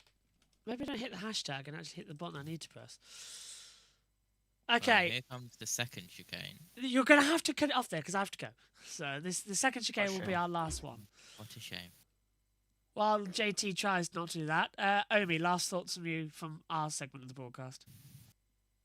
Interesting day. Interesting fun to end it off with. Tom, what about you? Oh, hang on, he's here. He's here. Yeah. Well, I was just going to say, I'm really looking forward to the event on Saturday. It's a shame I can't watch all of it due to my work commitments, but I will join as much as possible. Maybe even tomorrow, because I'm going to try and bring my microphone with me so I can join properly. May even join for the practice sessions. I don't know, because my shift starts at 6 p.m. tomorrow because of the press conference. So it's unlikely I'm going to be able to join for tomorrow, but I'm going to try and get some hours of the race involved in. Saturday through into Sunday. JT, you did it. What about you? Final thoughts? These are my final thoughts. To the moon, JT! To the moon! And then... There's a Honeymooners reference, and everybody's that old. Anybody remember the Honeymooners? Please say yes, otherwise I really am old. No? Jeez, I really am old. Alright, let's go to the battle screen. What the hell is this? Sorry, I'm trying to get things sorted, and my OBS system isn't working. What? Okay. Okay, JT's got under the map. I don't even know how you've done that. Typical. Alright, back to the world feed. Well, thanks, guys. Go away. See you later. Oh. Thanks. Okay. And we are going to hand over to Radio Le Mans to take us through the final half an hour. The red flag is out at the moment due to debris on the Mulsanne Straight that needs to be recovered. Let's send it downstairs. For those. And the LMP2 have just one dry tyre and one wet. Nice and simple. Yeah. No need to get any more complicated than that. And they were moaning about the dry tyres during the test day on the ground that it's a new compound. Correct. Which is harder, more durable. No, the compound is exactly the same. It's the construction that's different. The sidewall is softer to actually stop the tyre moving around so much and having potential problems on the inside shoulder, which they were doing. And they've had that for this year, and they've actually been given back 0.1 or 1 degree rather of camber on the tyres from Goodyear on the LMP2s, and so the compound is exactly the same. It's the sidewall construction. They've gone softer on it after consultation with the LMP2 teams. Okay. And there is just a little bit. Hang on, bit of radio from the Alpine. Information regarding what's happened, regarding the reason of the red flag. It seems they are looking something to try to find something on track. I don't know what. I'll keep you updated as soon as I will have information. So that was the number 35 Alpine LMH car. in consultation with the teams, this year there's been a slight change to the construction of those Goodyear LMP2 tyres. Those cars, there's still quite a lot that you can do with them. Not as much as you could do. That you've got a mandated aero package now, where in the past you could swap and change between 3 different aero packages and elements thereof. You've got far less power than you used to have, which is a piece of engineering genius by the guys at Gibson. So you can't just turn down an engine by key. It's not like the oven. No, it's really not like the oven. I've seen the restrictors that these engines breathe through now. It's basically like asking Usain Bolt to breathe through 2 straws. It's incredibly small, but also electronically they've had to change how the engine is fueled, and these engines were never built to do what they're doing, so there's strange resonances, and they've still not. I mean, their records, Zytec Gibson, their record on the engines has been... It's been the backbone of the class. Phenomenal. What Tommy Parner was saying yesterday, there's never been an engine failure at Le Mans of a Gibson engine. That's right, yeah. So it is an impressive piece of kit, and just the job for what's required. Yes, definitely. There is still some engineering to do on those cars. The point being, everybody thinks, all right, so you've got a mandated gear cluster, you've got mandated aero, you've got mandated tyres, you've got fewer choices on your tyres, etc., etc. But you could still do what was explained to me as proper old-fashioned engineering, bump, rebound, springs, all that kind of thing. And it attracts exactly that sort of team. One team that have been busy, Proton Competition, who have Proton Competition, who have got running cars across various categories, but are also pairing up with Iron Lynx as well. And Iron Lynx, on their side of things, have been very, very busy today with lots to do. And Ryan Marine is caught up with some of the folks down in Iron Lynx. I have indeed, and French youngster Maceo Capietto joining me here from part of their LMP2 lineup. How has the experience been working with Proton, working with Iron Lynx, and LMP2 lineup that you've got?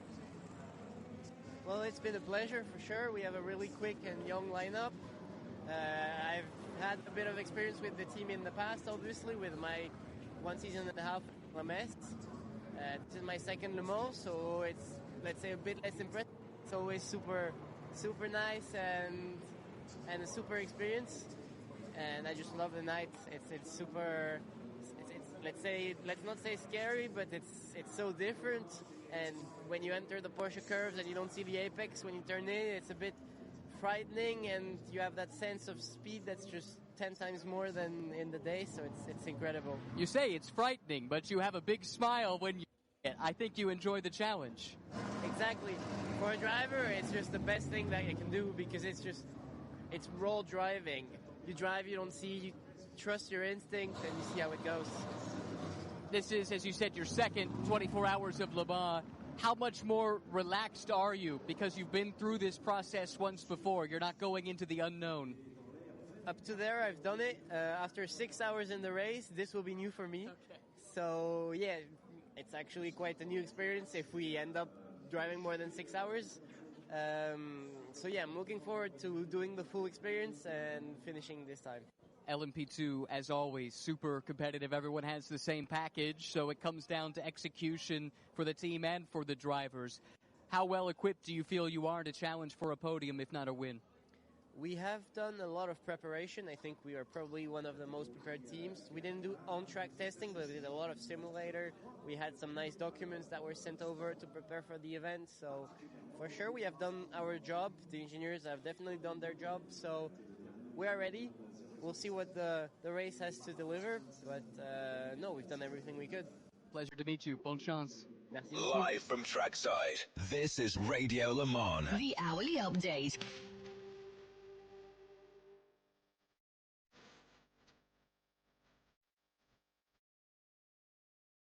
So we're back under green flag conditions then for the latter stages of night practice here, with an hour and 32 minutes elapsed, just under 28 minutes left on the clock, and it's Ferrari at the top of the timesheets with Ye Fei in the number 83 car. So it's the yellow satellite car that leads the way at the moment, but by over a second from the number 8 Toyota Gazoo Racing GR010 Hybrid of Brendan Hartley. Then it's Cadillac Hertz Team Jota, Will Stevens. A lot of people thinking Cadillac are the dark horse, or maybe not so dark horse.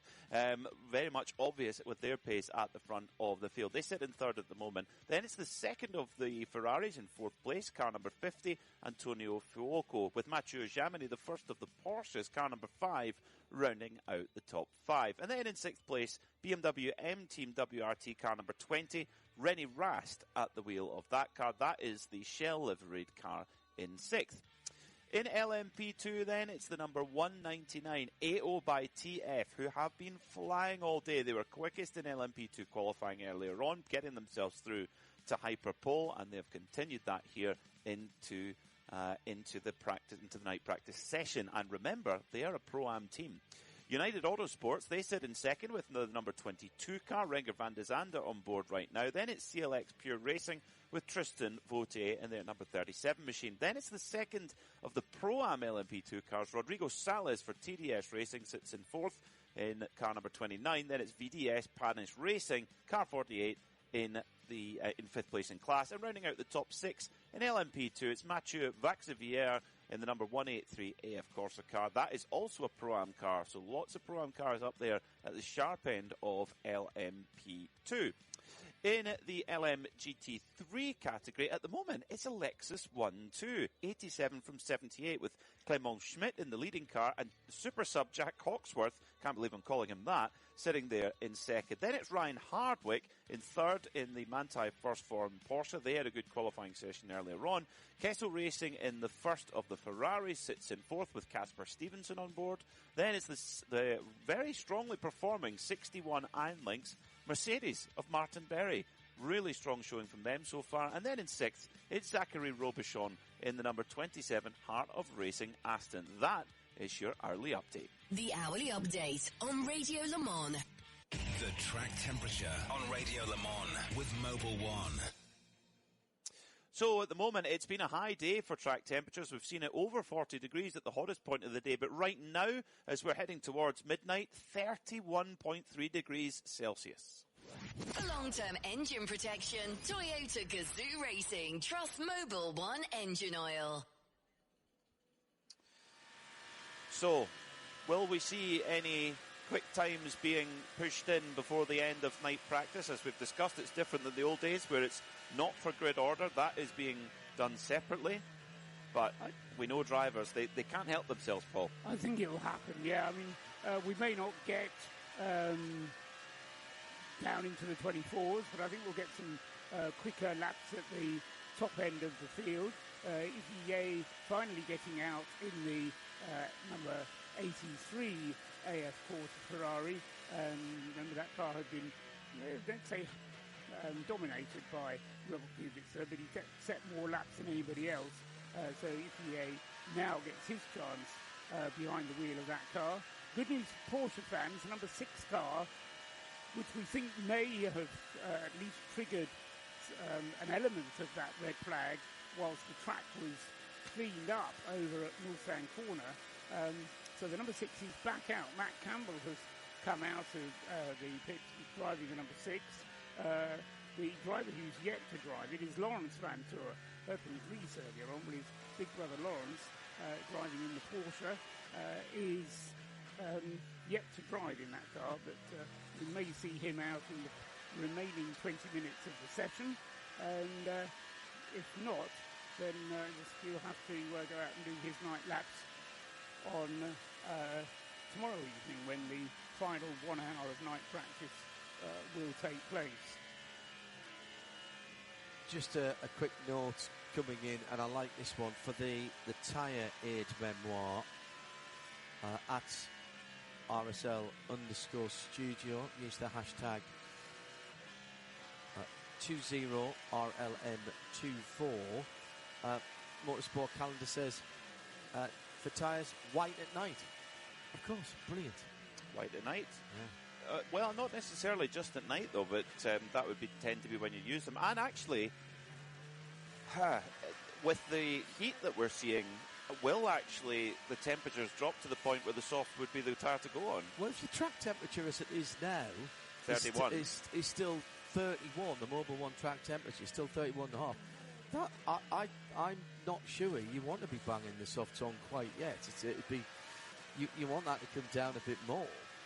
You've got to really triple or quad stint the tyres, and that's been the discussion since before test day as to whether when you have to multiple stint the tyres in a big way overnight, whether it's only a triple or whether you can quad stint it.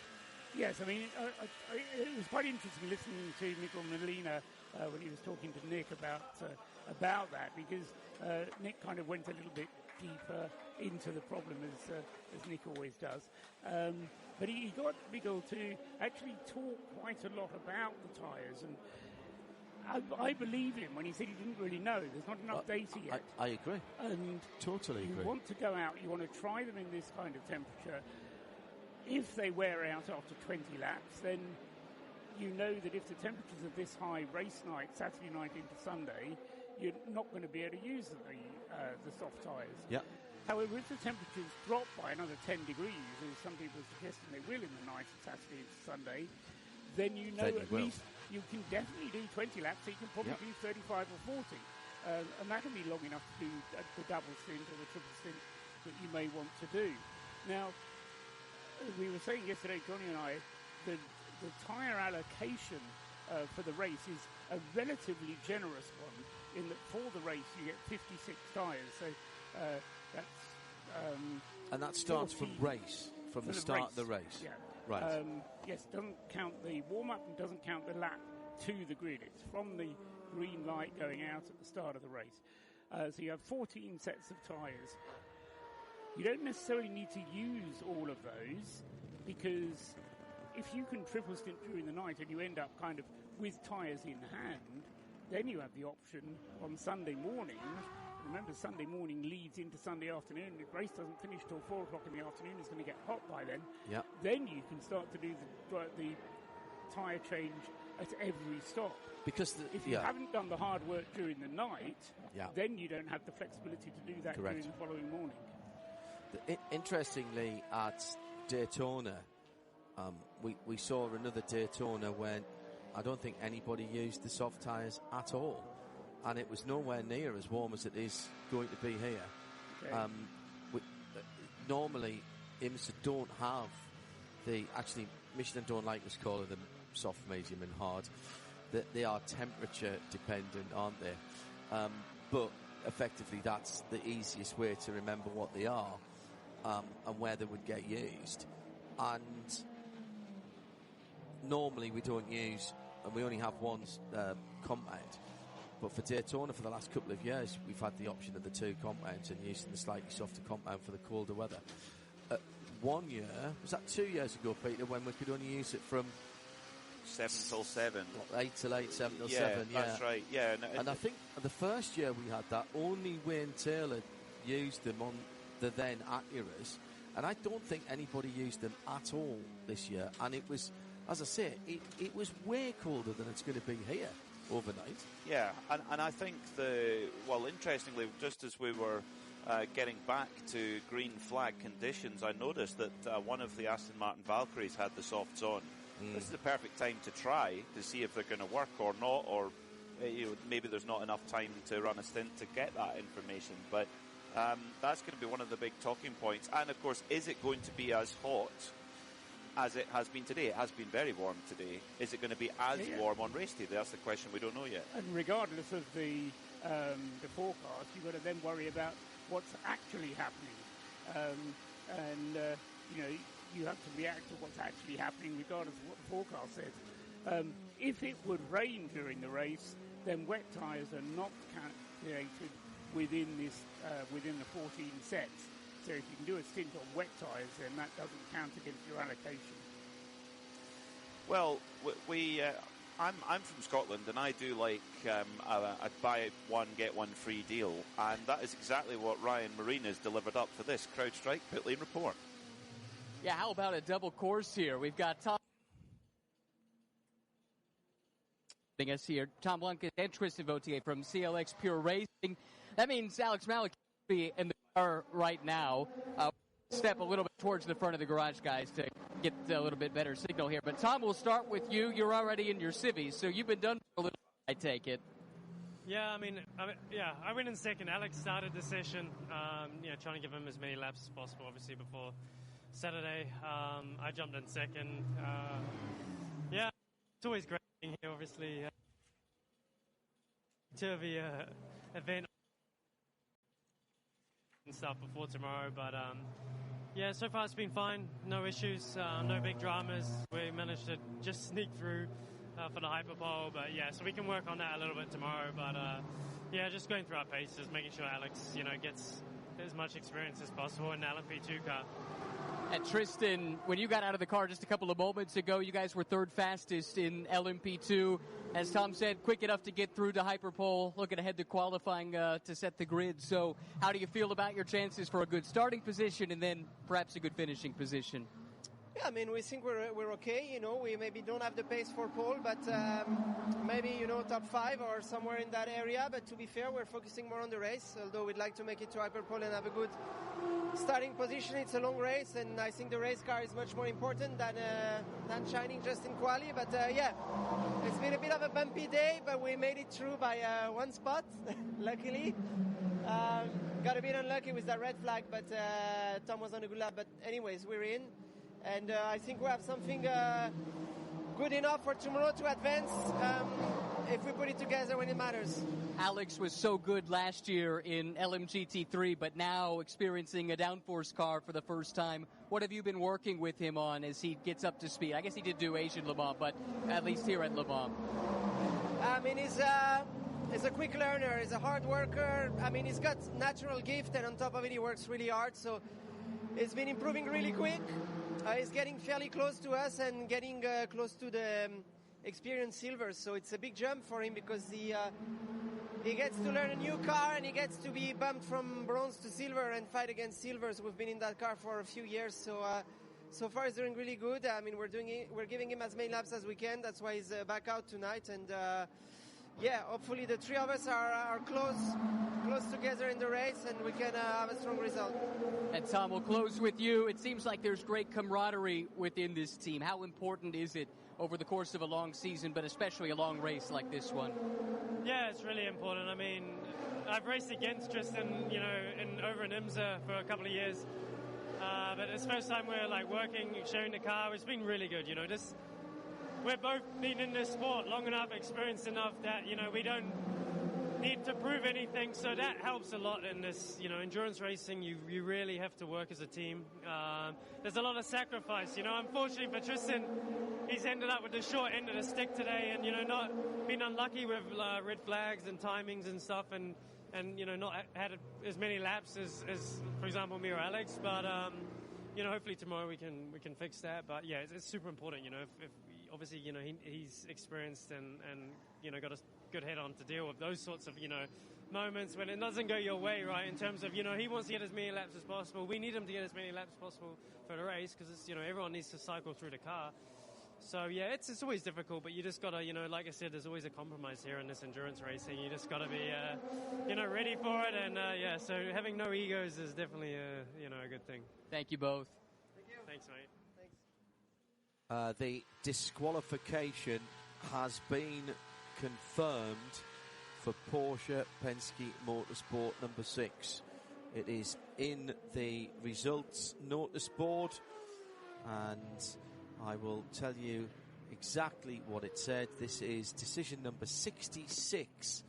Technical checks were conducted at the end of the qualifying session within the presence of team representatives, having determined that the technical delegate reports the stewards considered the minimum car weight did not comply with the relevant regulations. During the hearing, the team manager confirmed and accepted the process of scrutineering and the measurements. Consequently, the stewards have decided to impose disqualification of car 6 from the qualifying session.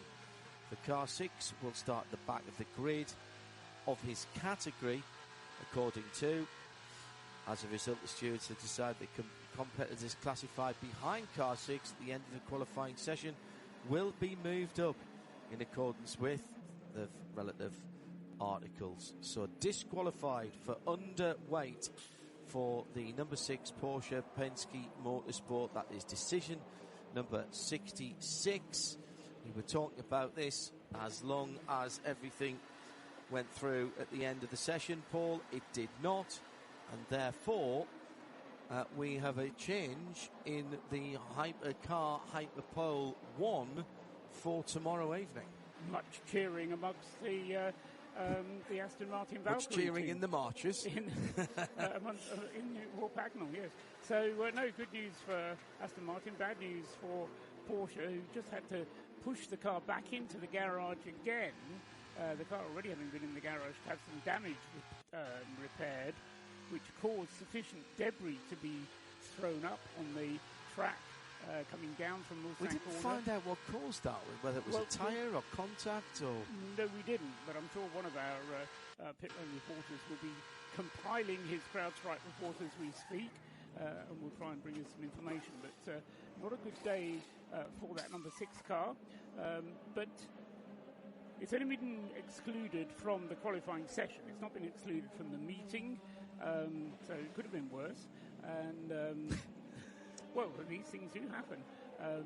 And starting from the back of the hypercar grid, yes, it's not what they will have wanted, but they will focus on the future, and they'll get on with it. And that crew of Kevin Estre, Lawrence Van Tour and Matt Campbell will be doing everything in their power to minimise the impact of that rather unfortunate incident, or sequence of unfortunate events, I think is the expression. So, Theo has just said on using the hashtag 20RLM24, does that mean the 009 Heart of Racing Valkyrie in Hyperpole? And the short answer to that is well, yes, subject to confirmation of the results being made official. So here's the thing. That car won't have been scrutineered after qualifying.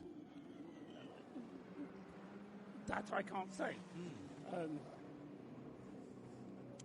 But it is common for not every car to be scrutineered on every single item of the regulations. They, in any case, only ever check certain things and certain cars. So, that is the whole point of scrutineering. You only can check certain things. I promised you some improved lap time. I've only got 10 minutes of this session remaining. It's 10 minutes till tomorrow. But we had an improvement from Raffaele Marciello a few moments ago at the wheel of the BMW M Hybrid V8 car number 15. That moved it up to 6th place in the standings. Earl Bamber in the Hertz team with Jota Cadillac moved the number 38, the mighty 38, up into 7th place with a 3 minutes 27.2 to 85. Raffaele Marciello's time was a 3 minutes 27.241. Marco Sorensen also improved his time in the Aston Martin, the 009, the beneficiary of his earlier of the exclusion of the number 6 from qualifying. So Marco Sorensen celebrating that. And Pascal Wehrlein suddenly bangs in a quick one, a 326.748. Don't exclude Porsche yet from this one. Pascal Wehrlein then having his first outing at Le Mans in the Penske Porsche team, and he's just moved his 963 up to 4th place in the session in car number 4, 326.748. So less than 10 minutes to go in the session, and those times, they're happening. They are, yes. They told you so. They are, you did, and I never doubted you. Pascal Wehrlein just getting quicker all the time at the wheel of the number 4 Porsche Penske Motorsport. And actually, when as you were describing that, Paul, I was thinking of Pascal Wehrlein, how he'd improved that car's time, and he's improved it again to go up into 4th position in car number 4. That's all very linear. And of course, Pascal, very, very little experience in multi-class sports car racing full stop, let alone in this car. So, but he's been through a fairly rigorous selection process for that seat. There was a lot of people in the running for that seat, if various news outlets were to be believed. But it's Pascal that they've chosen to put in beside the two men of the moment right now in the IMSA WeatherTech Championship, in Nick Tandy and Felipe Nasr, who are really in command of that championship at this moment in time. Won the first 2 major endurance races of the year. So it's a big opportunity for Pascal. From what I've got here, it's only Pascal who's been behind the wheel of that car tonight. Neither Felipe Nasr nor Nick Tandy have had a chance. Pascal Wehrlein has, I suppose that he is the least experienced of driving at night, so perhaps deserves the most. But it does put the pressure a little bit on tomorrow night when both Felipe Nasr and Nick Tandy are going to have to do their night qualifying laps.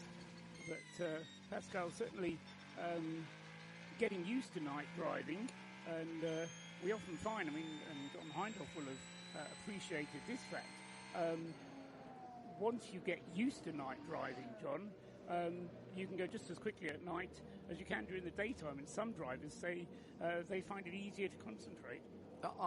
I think that it is in some ways less distracting around somewhere like here, because the lights are so good nowadays. Not like when we first started coming here, Paul. Certainly not when you started coming here. There was a man with a red flag in front of the car. I'm only kidding. But the lights now are so good that you see so far down the track, and you get such a good spread, an even spread of light. I accept that still charging into the middle part of the Porsche curves is still going to be, it's going to still concentrate your mind. Let's be quite honest about that. But the extraneous stuff around the outside, you don't have to worry about. It's, I know these guys are pros, but I think in some ways for the non-pros, if you can get your head around it, and if you don't mind driving at night, and your night vision is still okay, then you're less likely to go, oh, what was that? That you just sort of did my butt. Was that Dave Miggins there on the side there, the famous pie magnate from Hartlepool? You're just not going to see that, and it allows you to focus on what you really need to see, which is the track, and to in some ways use the muscle memory that you build up from lap after lap after lap. I loved listening to Massimo Capietto when he was talking to Ryan earlier on. Only 19, having his second Le Mans, but describing how it was scary going into the Porsche curves, but loving every minute of it. For a young, I say, only 19 for goodness sake, already having his second Le Mans, the fact that he was loving it, great enthusiasm from him. Well, let's get back down to the pit lane with one of our CrowdStrike pit lane reporters, Nick Damon, who, no, we're going to miss out on Nick there, unfortunately, so his legions of fans will remain disappointed, but we can confirm he will be back tomorrow. We hope. He will. Of course. 4 minutes to go on the free practice 2 session here as we approach midnight here at Le Mans. After we have the checkered flag here, we'll do a quick wrap-up of what we've seen in the session. But we want to get you to another one of our exclusive special programs here, particularly for those of you in the States who are on a slightly more user-friendly time zone. Something that I think you'll want to stay tuned to 91.2 FM if you're here at the track or further afield on RS1. We have Le Mans Memories with Johnny O'Connell coming up. It hasn't been played out yet, so this is Johnny O'Connell in conversation about his journey in the 10 or a dozen Le Mans that he has competed. And it didn't start where it finished, let me put it that way. It's an interesting story. And to be fair, when Johnny Red talks about motor racing in his inimitable style, it's always worth listening to, and he was in very good form for this one. That'll come up straight after we round up today's action, which will be in a few minutes' time, with just under 2.5 minutes still to go of what has been a very interesting 2-hour session. Soft tyres coming off the number 50 Ferrari, so that's 2 cars we've seen now that have had the soft tyres on, and both in the hypercar category. How long were they on for, Paul? That I can't tell you, because we don't get information when the tyre changes happen. Oh, really? No. It's available. Where's that screen then? I'll dig into that. If you need to dig in, if you let me know, that would be lovely. But it's not information that I'm that I'm able to get. The good news is that since that red flag we had, which lasted in the end, it was red for just over 13 minutes, so we didn't lose that much time. Incidentally, the clock wasn't stopped during the red flag, so we are going to still finish the session at midnight, it being a free practice session. But since that red flag, everybody has been out, with the exception of the ones we know about. So Paul, was all this session deemed as night? Yes. Yeah, okay. So anybody who needed some night laps will have tried to get them in here. There is a final practice session after all of the hyperpoleness tomorrow night, which I suppose you can. Yeah, but I was going to say it's just an hour. Yeah. I suppose if you're in the hyperpole, your hyperpole lap. Oh no, is that not late enough? No. No. Okay. And specifically, the regulations refer to the free practice sessions 2 and 4 being the ones that count for night laps. There you go. So the days of purple lights signifying whether it's darkness. Even the message saying turn your headlights on doesn't happen anymore. You've got to have your headlights on all the time, really, don't you? You have to have headlights on all the time. And tail lights. Yes. Yeah. You'll get away with one out. You have to have air light front and rear. I think it's in the regulations. It's got to be 2 now. Oh, really? Yeah, I'm pretty sure I read that the other day. It's got to be 2. I think the only concession is that if you've got one light missing, then you can fix it at the next pit stop. Correct. If you have both lights missing, you have to come in straight away. That's but other than that, the other regulation of that nature is that your side numbers have to be illuminated at night all the time to be seen by the marshals. Check the flag is out, gentlemen. Pascal Wehrlein hitting the middle curb of the second chicane really hard, and he's hammering down towards Mulsanne corner at the moment, looking for that inside curb, right over the top of that, revving down through the gearbox of the American 963 from Porsche Penske Motorsport. Yeah, Pascal Wehrlein, not part of the IMSA WeatherTech Championship, although he did drive at Daytona with the JDC Miller team. That was his first ever 24-hour race, and but pairing up, of course, with the leading drivers in the IMSA WeatherTech Championship, Felipe Nasr and Nick Tandy. But this is very valuable experiences. Again, clatters the curb on the way into Indianapolis there, does Pascal Wehrlein. So you can, what is it you say? You can take the driver out of DTM, but you can't take the DTM out of the driver. One thing I will say, as Pascal is coming back on the run to home now towards the Porsche curves, Nick Tandy, in the interview that he did with me yesterday, who played as part of Midweek Motorsport, we'll bang it back in at some stage before race day. He made a very good point in that number 4 car is invisible for points in the WEC. So if they're in second in the race and they've got a chance to either win the race or get nothing or come fourth, it's absolutely of no consequence to them whether they finish this race or not in terms of point scoring for the championship, because they're not only will they not score points, but if they had their 2 teammates from the championship behind them, they're invisible for points. So, and Nick's been in this position before, winning as the 3rd car. Yeah. Well, I mean, it would be a dream not only from Nick's point of view, having won this race before, but also the season he's had so far this year. I don't think that's been done before. We're in the same season a driver has won Daytona, Sebring and Le Mans. Ken Miles would have done. Yeah. A lot of people would have done, could have, would have, should have. I don't think anybody has, and Nick Tandy hasn't done yet either. But in countering your remark, John, and I take it on board, but I don't think any of the drivers in this race would give up a Le Mans win just to score extra points in the World Endurance Championship. But my point is they don't have to make that choice. That they can be as aggressive as they want because they've got no points. Responsibility for the team, the manufacturer, or themselves. And whatever they do, good, bad or indifferent, will not affect their teammates. Incident, which looks like it's been at the very least a spin and possibly something more sinister for Rio Hirakawa, and it's been contact with one of the Ferraris that's coming into the pit lane.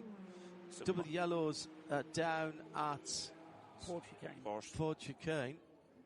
The rear right tyre on the number 8 Toyota is down. It's down, yes. And that's just, coming into Ford Chicane. And it's the 57 car guy, Ferrari, that is also at the moment steaming, smoking or whatever, and that's the Kessel racing car with the young British driver Casper Stevenson behind the wheel. They are both facing the right direction.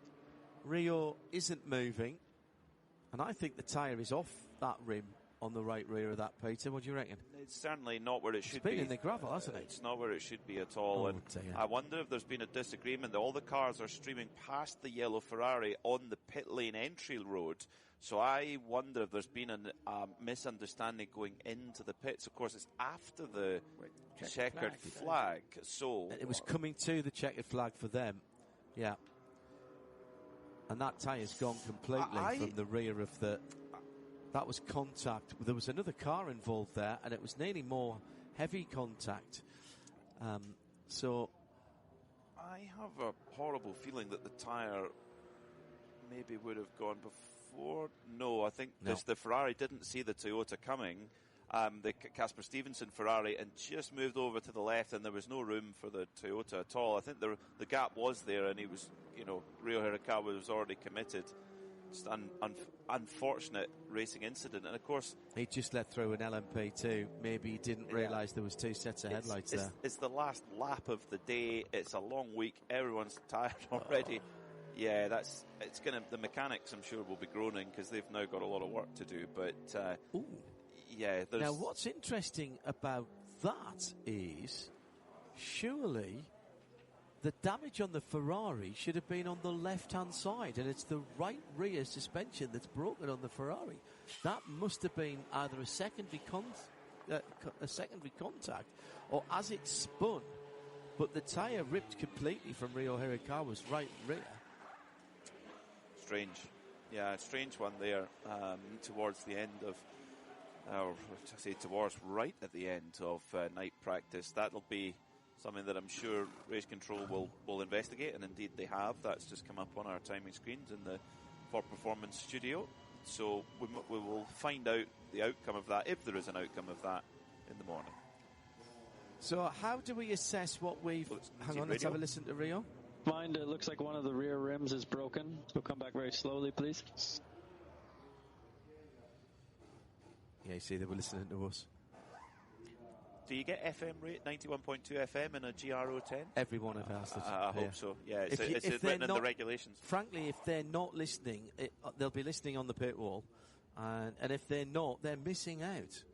I mean, it's not the same as the old days, in fairness, when quite often we did get news before the teams did. I remember, in particular, going back to the TWR Jaguar days, us telling a rather annoyed Tom Walkinshaw that we'd seen a spin long before the TV cameras were out, that TV used to shut down after about 8-9 o'clock at night, even in the practice and qualifying. and one of his drivers has had a spin, didn't hit anything. Driver came in, and here's the Toyota Racing again. Radio. Maybe not. And the driver had tried to pass it off with just, I had a bit of traffic. And Tom had said, the guys from Radio Le Mans told me you had a spin down at wherever it was. Oh, no, it's Indianapolis. Graham Chandler, I think, had been out there spotting. Oh, well, half of rims come off. That has literally cracked the racing wheel rim completely in half, and part of it's come off, and the rest of it presumably will have to be taken off, or has it already fallen off? It's already fallen off, hasn't it? And very, very cleverly, one of the Toyota Gazoo Racing mechanics is effectively using himself as a shield over that area to make sure the TV camera doesn't get in there and get see anything they didn't want them to see. That's very quick thinking there for that team. They are arguably the most well-drilled team in the paddock. There'll be plenty that argue that, but they've been here for so long. They are the longest-serving team in the top class, aren't they? Yes. In terms of how long they've been here, right since pretty much the start of this iteration of the FIA World Endurance Championship. They came into the World Endurance Championship quite early, far earlier than they needed to. A very honourable thing to do, actually, when Peugeot withdrew. Would have just left Audi. Peugeot had asked for the World Championship. They got the World Championship, and then the world finances changed, and Peugeot, in laying people off, decided going motor racing wasn't a great optic, and therefore they withdrew, which left no top class, and Toyota had to bear the pain of doing their development of that car, that original car, in the light of the public glare against the might of Audi as well.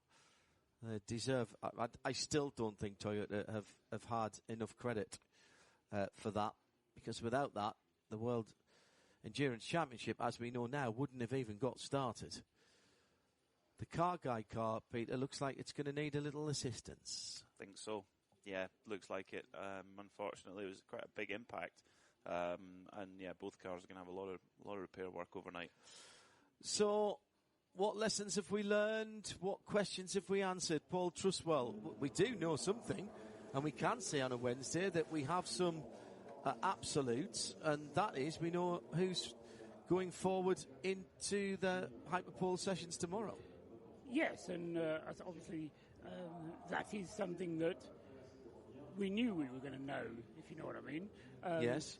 That's not a surprise that we know that. Obviously, the inability of Toyota to get both of their cars into the Hyperpole is something of a surprise.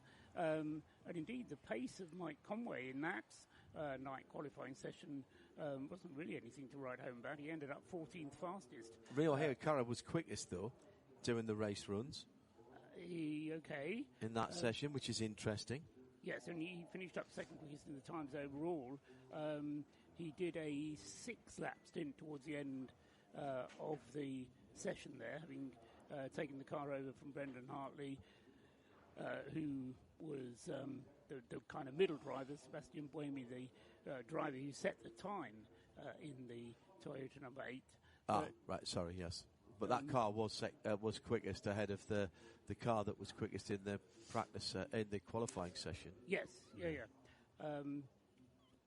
The other thing, I mean, I mentioned Raffaele Marciello in the BMW going rapidly at one point. He then improved his time a little bit later on in the session. He's finished up 6th quickest. I mean, what we've been saying throughout is how closely matched they are. We had in the top places of the hypercar qualifying session, Cadillac ahead of BMW, Ferrari, Porsche, the top 4 places. In terms of the way that the LMGT3 class ended up, I think the 8 cars that qualified all came from different brands. So, you know, for the Hyperpole sessions tomorrow, the 12 cars that will go through into Hyperpole 1 representing virtually every brand that LMGT3 can produce. which is marvellous. The times at the top here, again, very, very close indeed as far as the differences are concerned. So, yeah, and again, Ferrari, Toyota, Cadillac, Porsche, the top places. There's this closeness about it that whoever wins this race on Saturday and Sunday are going to have to do something a bit special to get ahead, or they're just going to have the run of the green and get lucky, in my view. Not make mistakes. Well, there is that, yes. The word that I've heard more than anything else since arriving here last Thursday from teams, management, engineers, general factotums, cooks and bottle washers is execution. And whether that's been drilled into people, but that is the buzzword, because the current BOP is all based on your theoretical 100% of performance, and it is up to you as a team, as every single one of all those people that I've mentioned, to try and get as close to that 100% as possible. And if you're only getting 80% of the performance of the car, you are not going to be successful. Oh yeah, and you need to be up at 99. Yeah, I agree. 99 point something. And I quite like that, actually. Yes, absolutely. The thing that I'm uncomfortable about is when we get safety cars, and as you and I have had this discussion many times, John, but when you get a safety car, all those gaps that drivers have worked for half a stint to try and build up suddenly get squashed away from them. Whether that's fair or not, as I say, we've had the discussion many, many times, but it does mean that it's very difficult to fall back a long way. Normally, you get the situation that we had last year where a lot of cars were on the lead lap at the end of the race. Yeah. And that just enables people to throw the dice. Yeah. What I would love to see over the weekend is no safety cars at all, or limited safety cars in the early part of the race, but then the second part of the race being run as a green race. The only people who can affect that is the drivers. Yes. Yeah. Because the race control will make the decisions that they have to make based on safety. There will be no spurious safety cars, I'll tell you that right now, because Eduardo Freitas would rather use the slow zones, full course yellow if necessary. He knows how difficult it is with 3 safety cars. And we understand why there have to be 3 safety cars. And in fact, everybody who hates 3 safety cars said, why don't you only have 1 safety car and merge them all? And that's what we do now. And then the same people are still complaining about that. He will only use them where necessary. And so if it stays green, then you'll see those tiny little bits, that 0.1, 0.2%. And that will translate to a second, 2 seconds, 5 seconds, 10 seconds, 20 seconds. Exactly so. And where the drivers also make the difference, talking about execution, not giving in to penalties, not going over the track limits, not speeding in the pit lane. It's the drivers who incur the penalties, not all the time, because occasionally you get pit lane infringements, but most of the penalties are caused by drivers. And again, they can affect the race not only from their performance, but by their mistakes. It's all about execution. Paul Truswell was alongside Peter Mackay and me, John Hindorf. Thanks to all of our voices, particularly to our CrowdStrike pit lane team who've had a long, hot, sweaty day. And also to Bob and James on site here as our technical team. Tim Gray and Rob Lomas were doing all the hard work back in London. Stay tuned for Johnny O'Connell and his Le Mans memories. We'll be back with Mustang Challenge qualifying tomorrow, but we never go away during Le Mans week. 24/7 all the way through until after the race on Sunday. There's always some relevant programming on. Brand new programming coming next. And when Johnny O'Connell talks, you want to listen. That's next on 91.2 FM and on RS1, part of the Radio Show Limited network of channels. Good night.